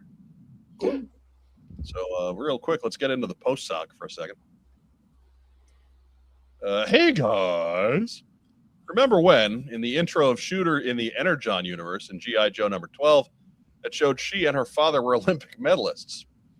Unless writer Joshua Williamson made that up on his own, the only source reference of that bio detail seems to be my 2016 Instagram file card, way before After Action Report command files. I've scoured the net to find no other source.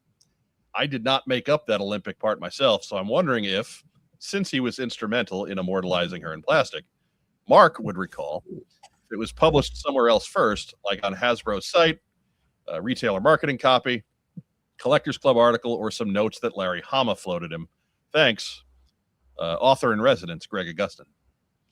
Mark Weber, the question is to you.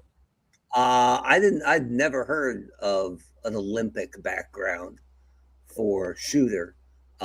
It was someone I pushed really hard to get into the line because we had such limited item count. So we got her into a 3-pack with limited tooling with our limited budget.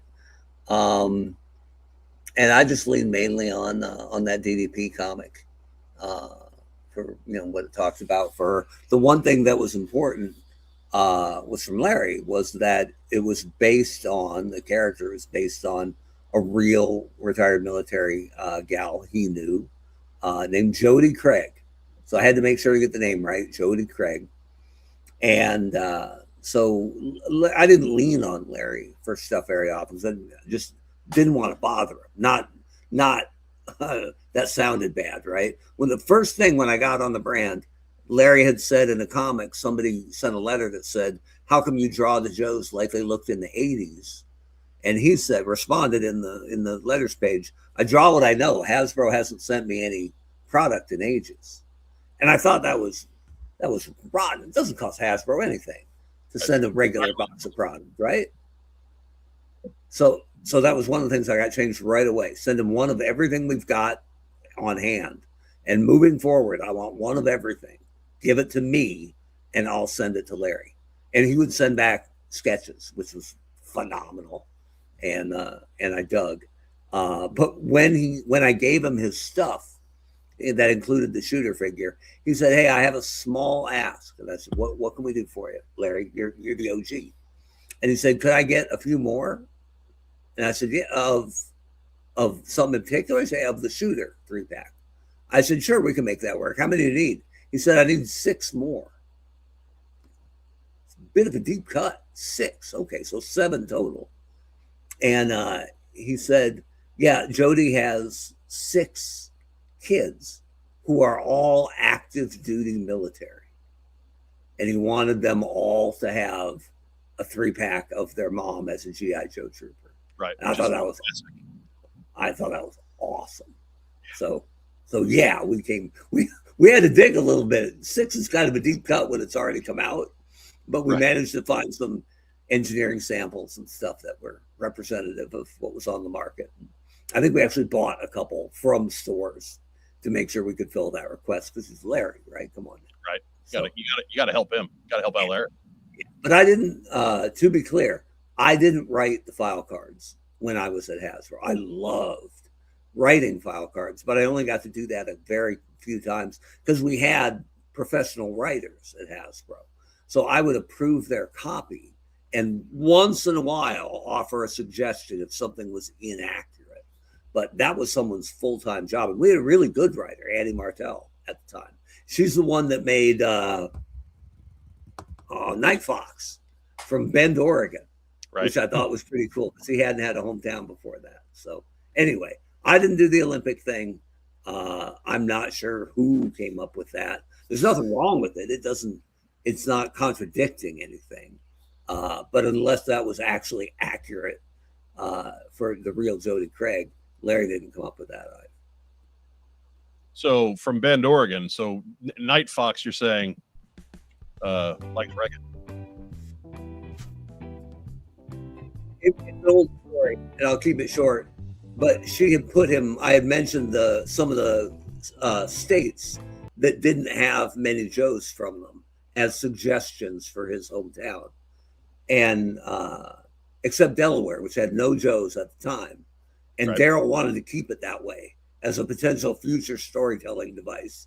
So Delaware, I said, can't be Delaware, but it could be one of these 3 or 4. And one of them I said was Oregon, because Oregon had, I think, just dial tone maybe. And so she made him from Crescent City, Oregon. And you really don't want to edit the writers unless it's inaccurate. And there isn't a Crescent City, Oregon. There's a Crescent City in very northern California, and there's a Crescent, Oregon.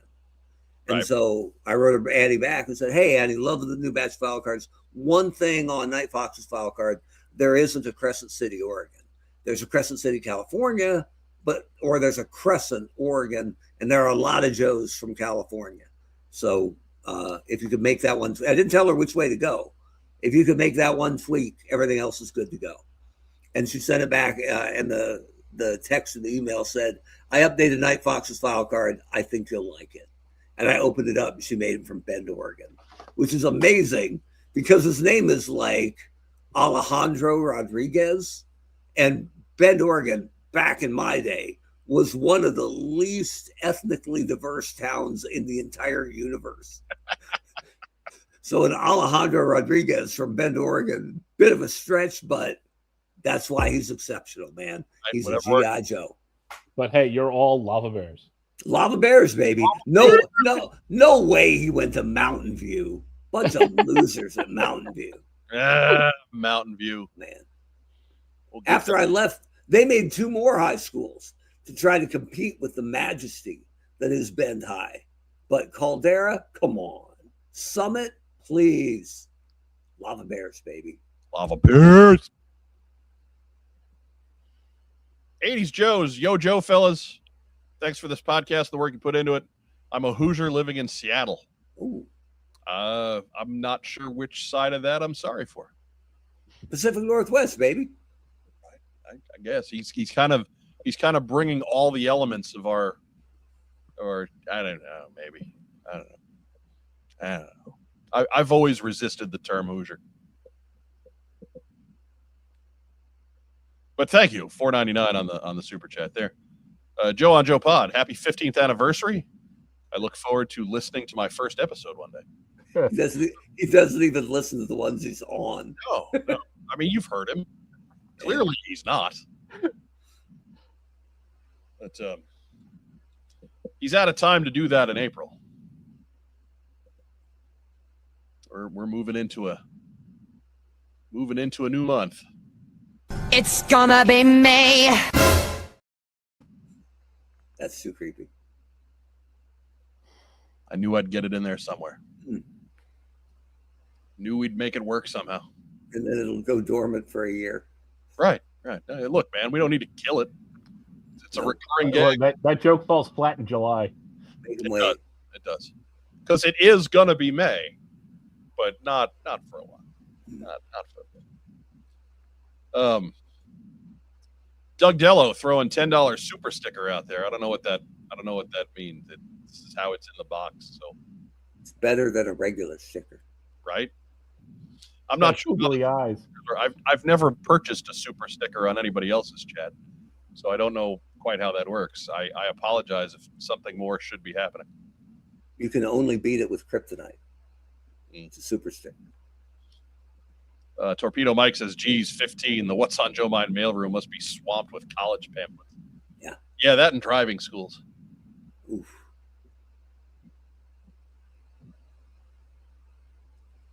Greg's in the audience. Thanks, Mike and Mark. What a mystery. I guess we need to ask the Olympic angle from Josh Williamson now. Look, man, I've tried to get him in before. So if we manage to pull that off, we'll certainly throw that one his way. Track him down. Josiah Alcorn, $5 hoodie 87788. That is our friend Brian, was threatening to make a comeback, including 4th of July annual 12-hour marathon stream. Would What's on Joe Mind be interested in participating, and how? It kind of depends what day of the week it is. We'll come on and do a Norm Crosby bit.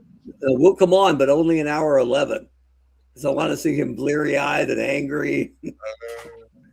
That is one of my favorite episodes of Newhart. Anyway.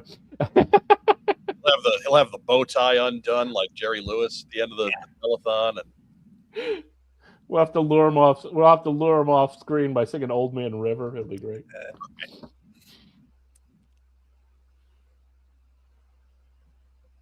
Let's check the tally board. See how we're doing for the kids. Yeah, Doug says if you guys can't see the stickers, I'm not doing it. Well, no, we appreciate your contribution, but I guess the sticker just it doesn't want to go. I'm not sure what's up there. It didn't stick. Yeah, it's a non-stick sticker. But speaking of our anniversary, I know we billed this a couple of weeks ago as our big 15th anniversary show, and we should probably address that there isn't a whole lot of special things happening. And a lot of that is attributed to just my being sick for most of March and April to this point. Most of the planning, most of the time I had set aside to plan for things this month really got bumped back because I was just out of commission. That was a bad run. And I hope I'm never quite that sick again, to be honest. That was a rough month. So the good news is it's our anniversary whenever we say it is. So we had some guests planned for tonight. Unfortunately, they canceled at the very 11th hour, as you can tell, because normally when I'm setting up the show, you guys see things pop up on, reminders and what have you pop up on our social media and on YouTube on Monday night. Well, today, or rather this week, that didn't happen until Tuesday afternoon, which is really late by the normal standards there, because I wasn't quite sure what was going on. And so then that turned into the whole sophomoric silent episode bit, because we need to do something. But one thing that I did get this afternoon, and I did not get it in time for our thumbnail to go up. One thing I did manage to get done in the midst of being sick was I did contract a friend of the program, husband of Diana Davis, Cullen Davis. He made you watch? No. Although maybe we'll get this design on a watch. Yeah. Let's hold back. We'll see what TeePublic can do. But we do have a 15th anniversary logo that I have been okayed to clear with all of you. So this is the official reveal of the What's on Joe Mind 15th anniversary logo. Logos plural, to be honest. So we'll get that going. Drum roll, please.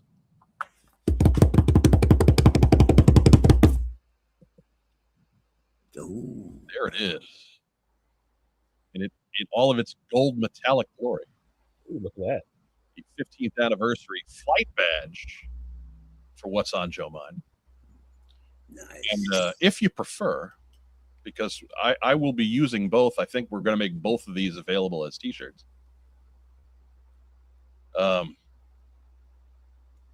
We got one with colors. Ooh. Ooh, look at that. And I personally like this one. I think it invokes more elements of the G.I. Joe logo, because we really don't do that in our, like, it's always the easy thing for shows about G.I. Joe to do, in that they get the stripe logo on there, the G.I. Joe with the 3 bars on either side, and we try to avoid that, except in the little tagline thing when we're actually using it as the logo for G.I. Joe. So I try not to put that in the logo proper, because it's not ours. Even though the show is about that property, it's not our logo. So I don't want to. But here we're incorporating it a little bit in this one. So I think I like the one with the metallic colors on it a little bit more. Jake Rose, happy anniversary! Thanks for all you do. Believe me, it's going to feel more like our anniversary in the month of May. So really look forward to that. So I don't want to oversell it, because we're still a 2-bit slime show with very little budget. But I've certainly got a few things planned as the month goes on, because after all, It's gonna be May. And the horror movie sting at the end is pretty slick. Like, my personal 15th anniversary on the show is actually in May, so that one always means more to me personally. It's nice that we get our real birthday on Arbor Day, and then we kind of get it out of the way, and then we move into the real thing, because I'm putting a lot of work into this these days. So we will probably have both of these available on t-shirts very soon, in the TeePublic store. Probably move into pins at some point, right, for that gold one. I would love to. Yeah. I'm definitely going to look at patches. Tie tacks, cuff links. Ooh, well, I mean, Belt buckles. that's really just one pin. Oh, belt buckles! My God, look at the edges on that thing. There'd be a bunch of fat dudes with bleeding guts everywhere if we turn this into a belt buckle. Dude, Cullen could put it on the back of a pocket watch, so you could wear it, look like an 1800s banker or Cody Rhodes. I'm saying he's a skilled man. So Very skilled. I did not give him a lot of notes. He just kind of came back with something that worked right away. There were a few little minor adjustments, and here we are. So, big tip of the cap to Cullen for a job well done. Really appreciate it. Did it on pretty short order as well. So normally when you're cheap and quick, it's not good. But we managed to go 3 for 3. Check all the boxes. Yeah. It totally blew away my concept of us as Mount Rushmore, which really wasn't working because my head was all pixelated because it was so large. Right. Yeah. But Dave McDonald wants what's on Joe Mine brand sulfuric acid. We're looking into it. I'm not why sure. not? I'm not sure if that one's going to come together, but there's permits involved. We'll see what I can get done. Yeah, it's in the. We can make in it by this- accident. It's in the same developmental parking lot as what's on Joe Mine, the flamethrower. Oh, The we already kids got love that. it. We got that one. May the Schwartz be with you. Cullen's here saying y'all got to know the 20th is the Sky Striker anniversary. Maybe the 20th will be the Dragonfly anniversary, because that's a far more complicated silhouette that I can make people sweat over. We got to do like the Road Toad or the Low Crawl Vehicle anniversary. That's a good one. It's the Road Toad anniversary. I did just use the Sky Striker at 14 years, so we will need to give it a few years off. Pogo Battle Ball. Now we're Right. talking. We'll be like Hasbro and keep bringing it back, just so you don't forget probably the most iconic vehicle in the entire line. Hey, 3 3/4 is back. Hasbro says so. What's on Joe Mine? Liniment Rub. It's a product in our age group. There you go. That's true. Now we're Epsom talking. salt. Maybe we'll do it like in the stick form, like they do, because I hate the goop, right? But maybe the roll-on stick.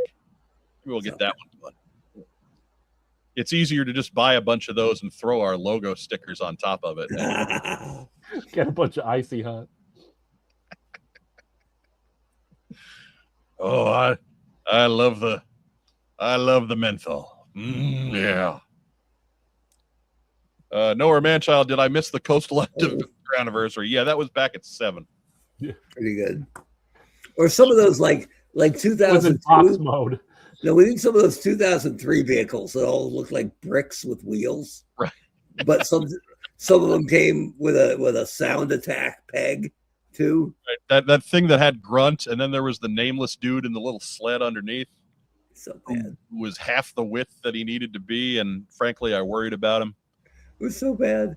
Yeah, he wasn't any good. Fantastic. What was that? What was the thing called? It was called the garbage. Ragtime But- Rock, can you find us a name on that thing that Grunt came with back in Valor versus Venom? Oh, But it- jeez. I believe it was Spy Troops. Yeah. In the Commandos de Acción set, it was called La Basura. It's called El Poop. That was it. El Poop. It was called Silver King for some reason. So there are the logos. That is what you can look forward to.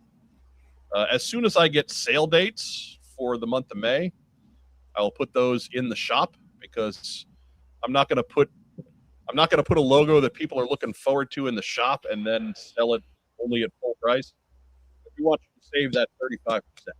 That's right. Crazy Mike slashing prices. Right. If we're gonna drop a hot new logo for t-shirts for the summer for our 15th anniversary, I want it to be when I know when it's going on sale. So that's what we're gonna wait for there. Stay tuned for our 2 Viper pilots for $10 sale. That's not happening. It happened once. Like two Viper pilots for $1,000 maybe. Yeah, that's fair. That's about where they're at there. It's shit. Ooh, those suckers are pricey. If you're looking to get one of those with a logo, Mark, Yeah. I mean, perhaps a mortgage. I'm going to try. I got to find a nice one, because there's no point upgrading if the logo isn't nice. Right. And it's got to be legit. Maybe I have to see it in person and not do the eBay thing. But I want to go up and haggle the guy and say, hey, I got a little Phillips head screwdriver here. How much for just the chest plate? Right. It wouldn't be a whole Right. lot less than whatever the figure costs. Say the figure's $400. Yeah. Like the chest piece by itself is $350. See, I saving some money. And that's because I know you'd make you a deal. It's the Battle Blitz. The Ooh, Battle Blitz. Thank you.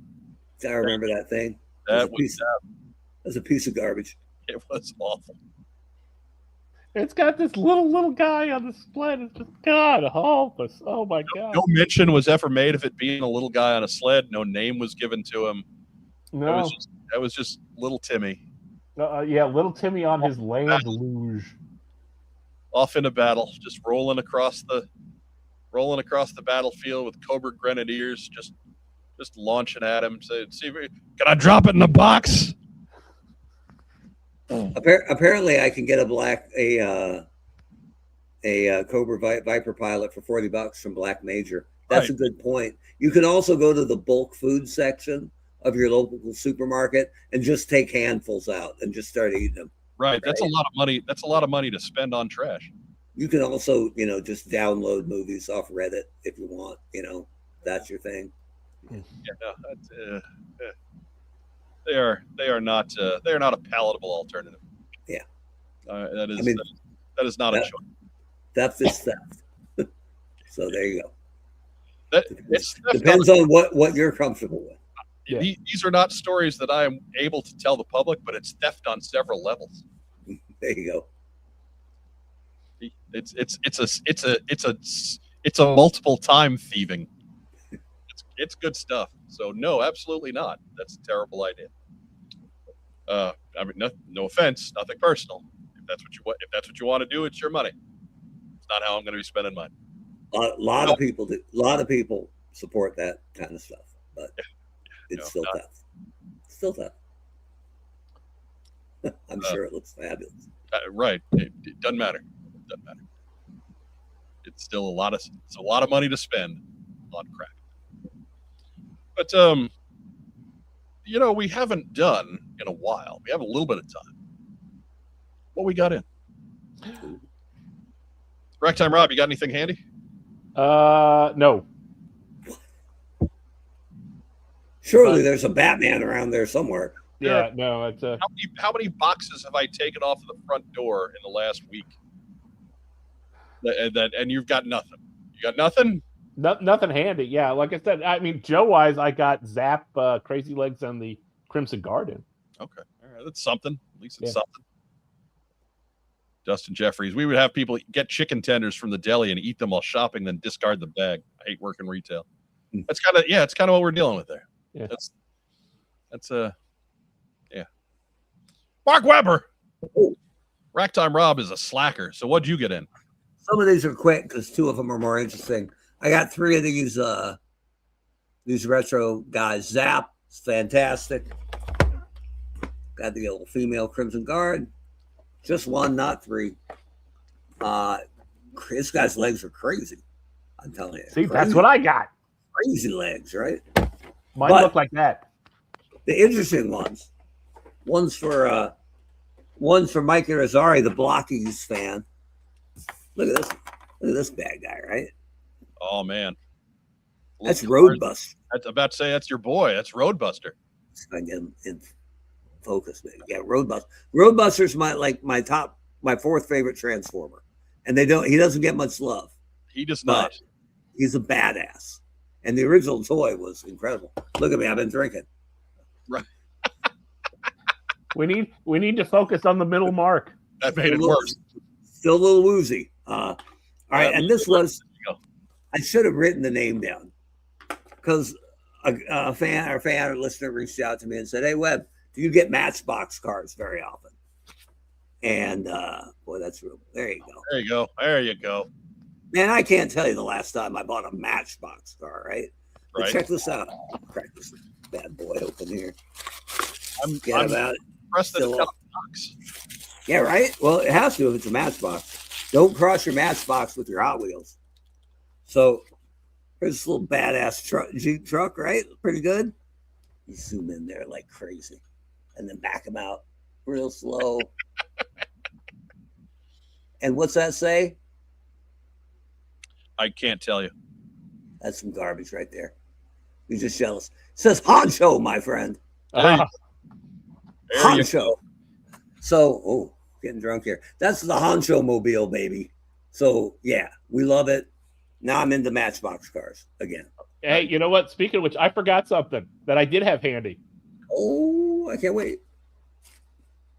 It better be good because Mark has his ski shined up and he's grabbed his juicy fruit. Well, hey, flip it back. Right. Rob can have the floor. Oh, okay. You're waiting for me to flip the window. My bad. Because I'm done. That's all I got. All right. The TV Batmobile, right? Coolest car of the 60s. Second coolest car.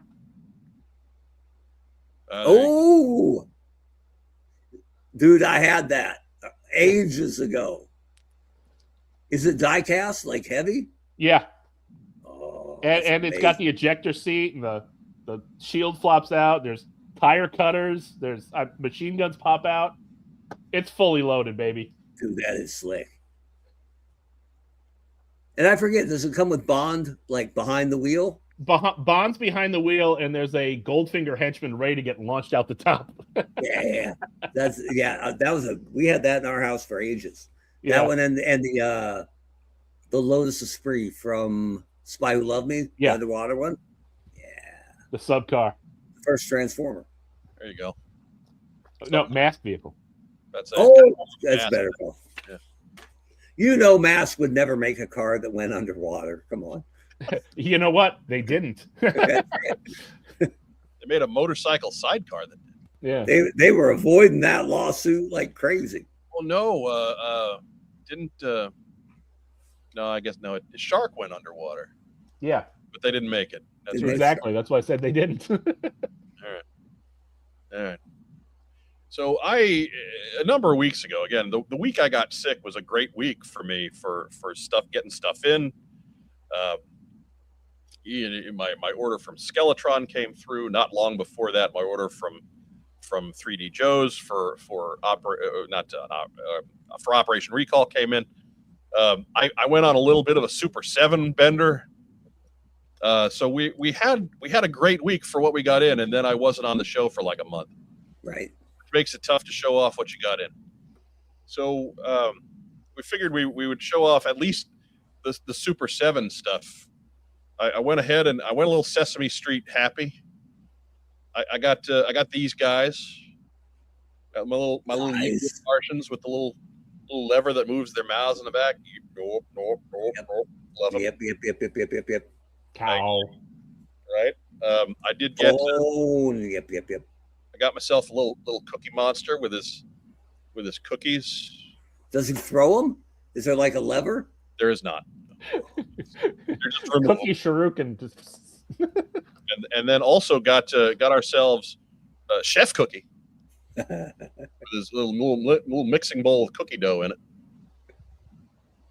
So I got myself some Super 7 goodness from the Sesame Street line there. That's about all we're gonna do probably, because I don't need like a whole line of Sesame Street Muppets or nothing. I've got number 1 and numbers 2A and 2B, and we're good. But I did manage to pick up some of the Joes as well. I got Flash before he sold out, and I got Dana, because she's interesting enough. Like they're never going to do this in any other form again. So I figured we would grab them, but I haven't opened them. I figured I would at least share the victory moment of opening the Flash figure here on the air with you guys here on What's on Joe Mind. So let me reach over to get the box opener. Oh boy. Yeah, here we go. I'd say we do have a graphic for this.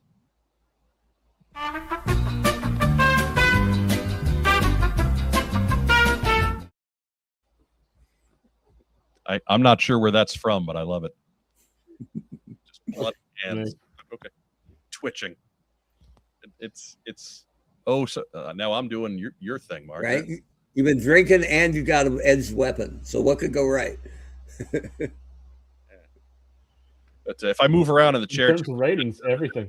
Now I'm all crisp and clear, and everyone can see that I haven't shaved in 2 days. Rob and I got the best alibi. Like, wasn't us, man. He just bled out. Mark's like, I'm 1,000 miles away. Yeah, could have been me. Is this how you open all bubbles, Mike? No. I just don't want to tear it. I'm usually careful with it, but I don't worry about cutting it open. But I just don't want to tear it to bits here on the air. It's quicker this way. I forget. Is there a file card? There is. Yeah, that's solid. File cards are 8 great. languages. I mean, it's a reprint of the one that we got in 82 through 84, but it's right. It doesn't need to be anything more than that. No, it's a retro play. But like Dana's got a file card on there, and I think that's mostly original. I can't. I haven't checked to compare it with other. Let me get this word in camera. So with other Dana figures, of which there have been a few. But here's all of his gear. We'll deal with that in a second. Let me get Tony out of the tray here. It's the man Tony. Hey, Tony! Hey! Tony Gambello. Where's he from? California. Lodi, California. Surfing Tony. Hey! Is it? I don't even know. I think it's northern. I think Lodi's up north. Phil will tell us. How do you get to Lodi anyway? But you got to take the 5. But it's jammed. 5 goes everywhere. But there we got it. We got his helmet on. Ooh. With his Now he's drunk. yeah, it's I mean, good on this camera. It's locked onto me, but I'm Yeah. It knows who Daddy is. Right. He's got his Cody Rhodes weightlifting belt on. Money's made. Damn. But yeah, so you can see his cool kid monkey's haircut there, sticking out from underneath the helmet. You got to like this, Mark. He's totally a ginger. Yeah, but he wasn't. He was reddish brown. He was. I mean, I'm just willing to give artistic license there. Come on, Mark. There's a lot of redheads in the Joe line. You know why? It's because they're not going to be susceptible to knockout gas, right? Anesthetic doesn't no effect. 6 out of 100 people have red hair. Flash is a tank. How much knockout gas? Oh my God! This.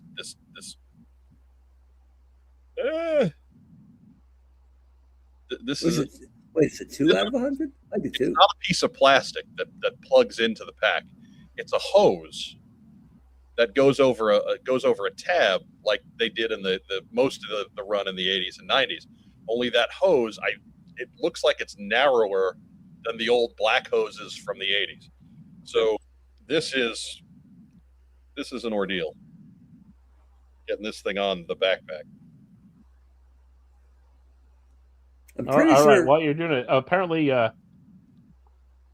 Lodi, California is in San Joaquin County, bridging the gap between northern and central California. Known for its wine region, historic downtown, and small town charm. There you go. I'm pretty sure it's near Modesto, which is up the coast from Santa Barbara. West of Solvang, America's Danish escape. That sounds more than a little sexual. Solvang sounds like a terrible foreign wrestler menace, right? Next week on Thunder, it's Solvang. Solvang! Oh my God! And then Diamond Dallas Page beats him in 4 minutes, and you never see him again. No. He has a good match with Disco Inferno on Thunder. Well, yeah, he beats Disco Inferno, but then DDP puts him away. You take the 170, the 118 to the 5 to the 99. Oh, but that's jammed. I knew we could count on our California contingent. Unless they're jammed, yeah. Hawkmore 8712 as a ginger myself. There's your guy, Mark. Yeah. I was always partial to Crankcase since we're from the same place. There you go. Isn't that Elmore, Indiana? No, his name was Elwood, Indiana. That was his name. Oh, that's right. Where's he from? I don't remember.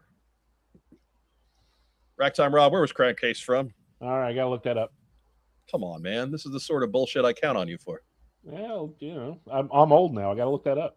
Dude, I have a monster spreadsheet I made on Hasbro's dime with like 500 rows in it of every person who ever got a character.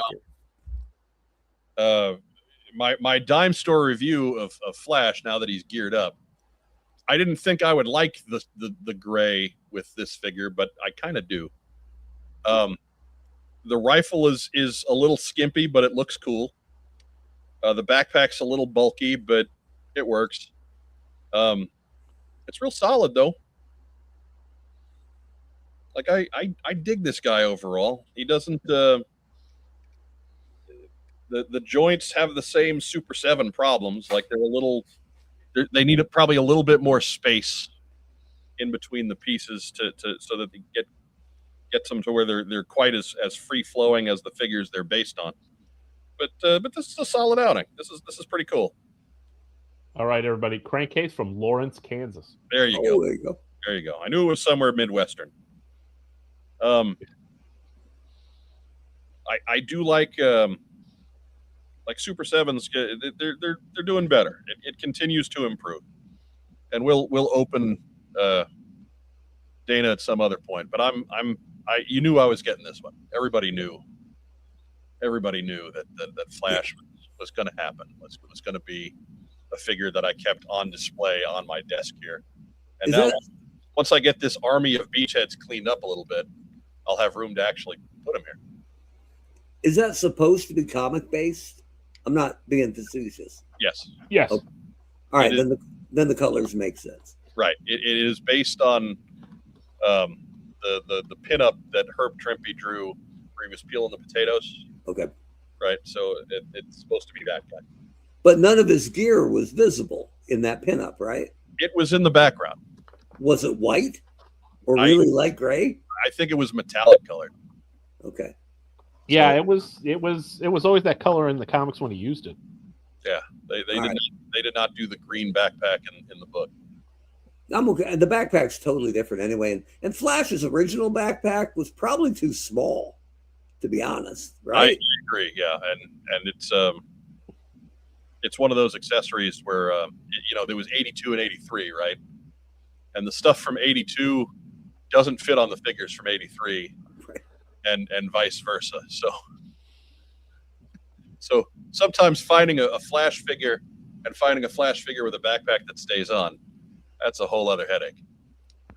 But I'm happy with it. I just wish I'm imagining how it would look without the ghost gray white colors, right? It doesn't really look that bad. I think I don't dislike it, but my ring light is on and kind of bleaching everything out kind of makes it more light than it really is on camera. Okay. But let me see, because I got a light overhead, so this shouldn't be too bad. I don't mind that the rifle's different from the G1, but man, with a stock that small, that looks like G1 Megatron right there, right? Pistol with this gigantic barrel. Greg Augustin's favorite Flash was Roscoe P. Coltrane. That's my second place. That's fair. Screw you, Barry Allen. And Wally West. Don't even get me started. Piece of trash. They don't even beat Jay Garrick. That's my third Flash. Isn't that the guy with the colander on his head? That's right. Yeah. Golden Age Flash. When I was a kid, I could wear the colander too and pretend I ran real fast. And I couldn't run real fast. I couldn't run real fast, and I couldn't find a colander that would fit on my head. So that's true. it's a problem. I outgrew the colander fast enough. But that's what we got. We're right at the 2-hour mark. Look at that, man. Look at us timing it out. So let me get us back into normal windows. That'll be all for what we got in, because I don't have any more stuff to cut open. Well, I do, but we'll do that later. Rack Time Rob, shout it out. Shout out to the studio audience. Thanks for tuning in. Right, I appreciate them tuning in because last week we got a whole lot of clicks. Like last week was a real popular episode, and I think it was just because we had Lenny in the thumbnail. So next week, be ready for more Lenny thumbnails. No Lenny, but Lenny thumbnails. Right. Can't promise you Lenny, but I can promise you Lenny in the thumbnail. Who else we got, Ragtime Rob? Shout out to you know what? Let's shout out to Lenny and Squiggy because we can put them in the thumbnails. Ooh. I could put Lenny Panzica with Michael McKean's Lenny. Pretty good. Double Lenny. Huh? And then Lenny from The Simpsons. Well, I mean, that's not. Can the world handle that much Lenny? I don't know. Lenny put in Lenny for Motorhead, and we'll go full circle. That's Lemmy That's what I said. with M's. Whatever. They're related. Time to play the game. Mark Weber, shout out. Hey, 50 years ago today, you can barely see it on that T-shirt up there.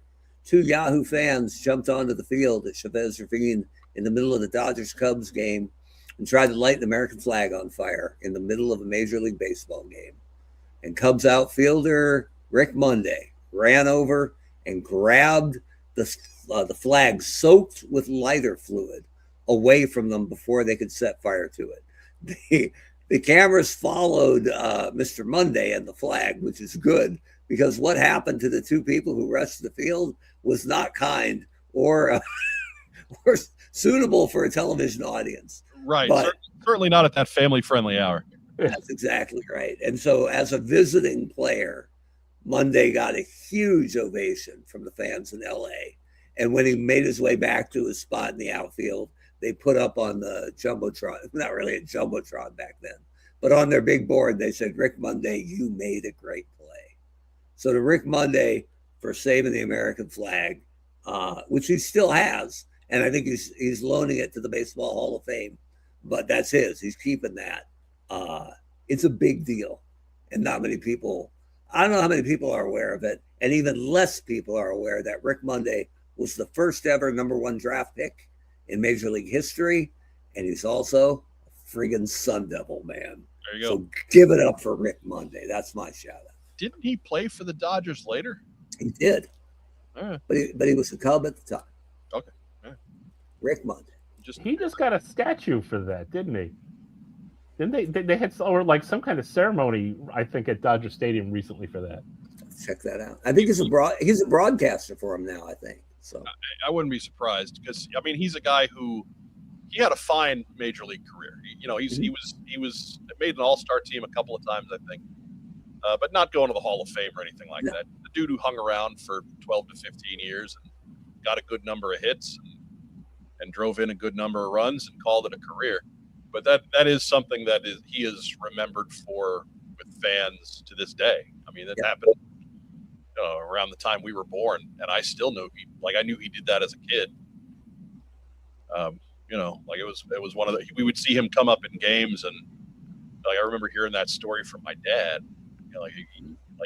My dad is not a Cubs fan nor a Dodger fan or even really much of a National League fan, but we're Yankee people. Yeah. But Greg helping us out. He is a broadcaster. Okay. It was the 50th anniversary of him doing that. that's right. Right. He was #1 overall in 72. Something like that. It was the first full draft, I think.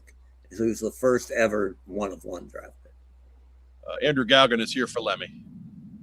See? Good. Joe Slepsky burying the lead. Cubs are moving to Indiana. That's what I heard. I mean, might as well. It seems like everybody's doing it. Diana Davis says that he's allowed all the Dodger dogs he can stomach, which is about 3/4 of one. Free Dodger dogs for life. That's not bad. I don't know, man. I've heard things about them Dodger dogs. I'm anxious to someday get to LA and try one. I want to go to a game in Los Angeles. That's one of those teams that they are a cornerstone team in this game that I love. So at some point, I want to get to Los Angeles and go to a Dodger game and have a Dodger dog, just so I can be like, I don't understand what the big deal is. But the point is that you're in Dodger Stadium having a Dodger dog. And, that's really more the point. But anyways, good shout out, Mark. See, I've been working on that one. Look at you bringing sports content in that kind of works with the patriotic theme of G.I. Joe. And I got the shirt. You can barely see it back there, but it says "Best Play in Baseball." Rick Monday. I give you 4 15th anniversary logos up. Look, the gold one, no less. Not even the colored stripes. I got to figure out if I'm going to wear them on my shoulder board, or if I'm going to wear them up here, or if I'm just going to put them on my varsity leather. Right. Well, I mean, when you came back to the show, that did get you that second letter. So maybe get one for each. knows? But Justin Jeffrey, nothing better than flying the L. Go Cardinals. I've been to several Cardinals games. I lived in St. Louis for a long time. Remember, and Busch Stadium is magnificent. So they're to recommend it for all the baseball fans that want to get out and see the sights. Get yourself to Busch Stadium. That's a fun time. And I know that their hot dogs are excellent. Saw a sign in Chicago, or a shirt in Chicago once that said Cardinal fans like it in their pools. No, boo. Good shirt. Joe Slepsky. Yeah, we've been to Wrigley. Wrigley's a good time. Wrigley is a party. Like everything you hear about Wrigley Field and the bleachers is absolutely true. Those people are barely hanging on by the end of that game. They drink to forget. And Fenway's a toilet. Well, but I hear that the 5'6" rats are very personable. Fenway's an absolute hole. They let you come up and pet them, right, scratch them right between the ears. So bad, Fenway. I will reiterate Rack Time Rob shout out. Thank you to our studio audience. You guys are great. Most of you are here every week. If you are catching us on replay, we love you too. You count just the same. Whatever you do, make sure that you're doing all the cool YouTube stuff for us. That's all we ask. Like, share, comment, subscribe. Do all that. It's free. If you got a couple dollars laying around, you want to help support the show, we do have our coffee link down below. If you do set yourself up for a monthly contribution, we do get your name in the credits every week. It's something. Hopefully by the end of the year, maybe we'll have a little bit something more in the way of pledge tiers and things you can support there. We're really trying to diversify our video portfolio, if you will. But that's not going to happen without more monthly contributions. We got to upgrade the stuff. The computer's old, and it's fine for running a TeamStream every Tuesday, but it's kind of done past that. So, again, we appreciate all of you for being here, whether you're catching us live or catching us later, because that is the most important thing. We're here for you guys. We're trying to build a community in a sea of YouTubers. We want G.I. Joe fans, right? Nothing makes me less happy when I say we've got a YouTube channel than when somebody calls me a YouTuber. You're an influencer, Mike. Yeah, no, not at all. Nobody listens to me. That's why we've been doing this for 15 years. We got 1,500 subscribers.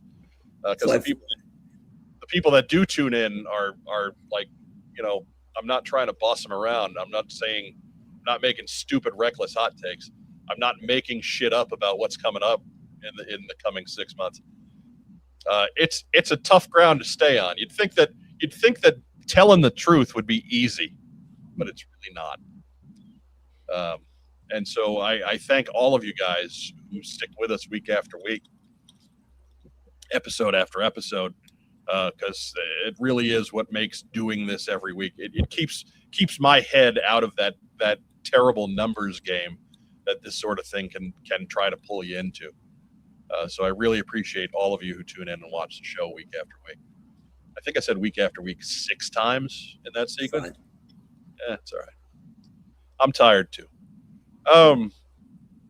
Give a shout to our wonderful friends at Kokomo Toys. We'll sing the theme song real quick. Kokomo Toys. Kokomo Toys. At some point, I will be free on a day that you're open, and I'll bring you some donuts. I promise. It just hasn't worked out that way for some months because you're open Wednesday, Thursday, Friday, Saturday. I work Wednesday, Thursday, Friday, Saturday. Except when you take a whole month off. Except when I'm sick for a month. Then I was only working like Wednesdays and Saturdays because I could do that at home. Those were that was the only excuse. Anyways. Again, another huge shout out to Cullen Davis for designing these logos. That is just some boss work. Yeah. And in the space of, a week and a half. absolutely nuts. Just got exactly what we were looking for. Something that's simple but not, dumb. I think understated is perhaps maybe the word. I mean, it's classy and it's got 15th anniversary on it, which I didn't think to do, but makes it real obvious as to why we have a logo for it. And it helps us stand out from the other shows that have been around for 15 years. Right. None of them. Yeah, there's, as far as Joe shows go, no, there aren't any. We don't get to say we're the original, but we do get to say that we're the last man standing. So again, thanks to all of you. We owe Cullen beers when we get to Los Angeles for that Dodger game. I think that's what we got. Again, look out for those on the TeePublic site and the swag shop. We will have them posted as soon as I get word from them as in regards to what days it'll be on sale. You'll have a new What's on Joe Mind shirt for the summer season, for the con season. So it should be 2 days after it starts. Right. Usually they're good about the beginning of the month. It's just if they're running the sale at the beginning of the month, that's not helpful. But I don't think they will be this time. Anyhow, remember, folks, if you want to see What's on Joe Mind at a show that's in your town, it doesn't do any good to tell us. Reach out to the show promoter, say, hey, these are the people we want to see. These are the cats, the happening crowd in the GI Joe community. This is who we want. This is a representative that you want for your gathering, and we'll try and get there. We'll do our best. Lord knows, Racktime Rob, he's a teacher. He doesn't do nothing for 3 months out of the year. He'll travel. Just kick him out the door, send him out with the banner, say, go find a table. He'll do it. It'll be in the park. I like that. He's belligerent. So yeah, reach out to those show promoters. Find them on Facebook and social media and do the thing there. Because again, you can tell me all you want. Most of the email that I get is asking, well, why don't you ever do this show? Because I'd never heard of it before you sent it to me now, and it's next week, so I don't think they've got a spot for us. It doesn't help. Get on them and tell them to invite us. But yeah, so I think we've done all the things. We've shilled all the product. We've tried to hawk all the T-shirts. We've tried to get you to join the GoFundMe's, and Lord knows we've bored you to tears. Mm-hmm. So, as our friend Vagon likes to say, stay safe, and if you can't be careful, be sure to join us next week for another episode of What's on Joe Mind. We'll see you then. It'll be Tuesday at 9. Have a great rest of the week. Yo, Joe. Beer. Oh, God. It just is shined up. Taste is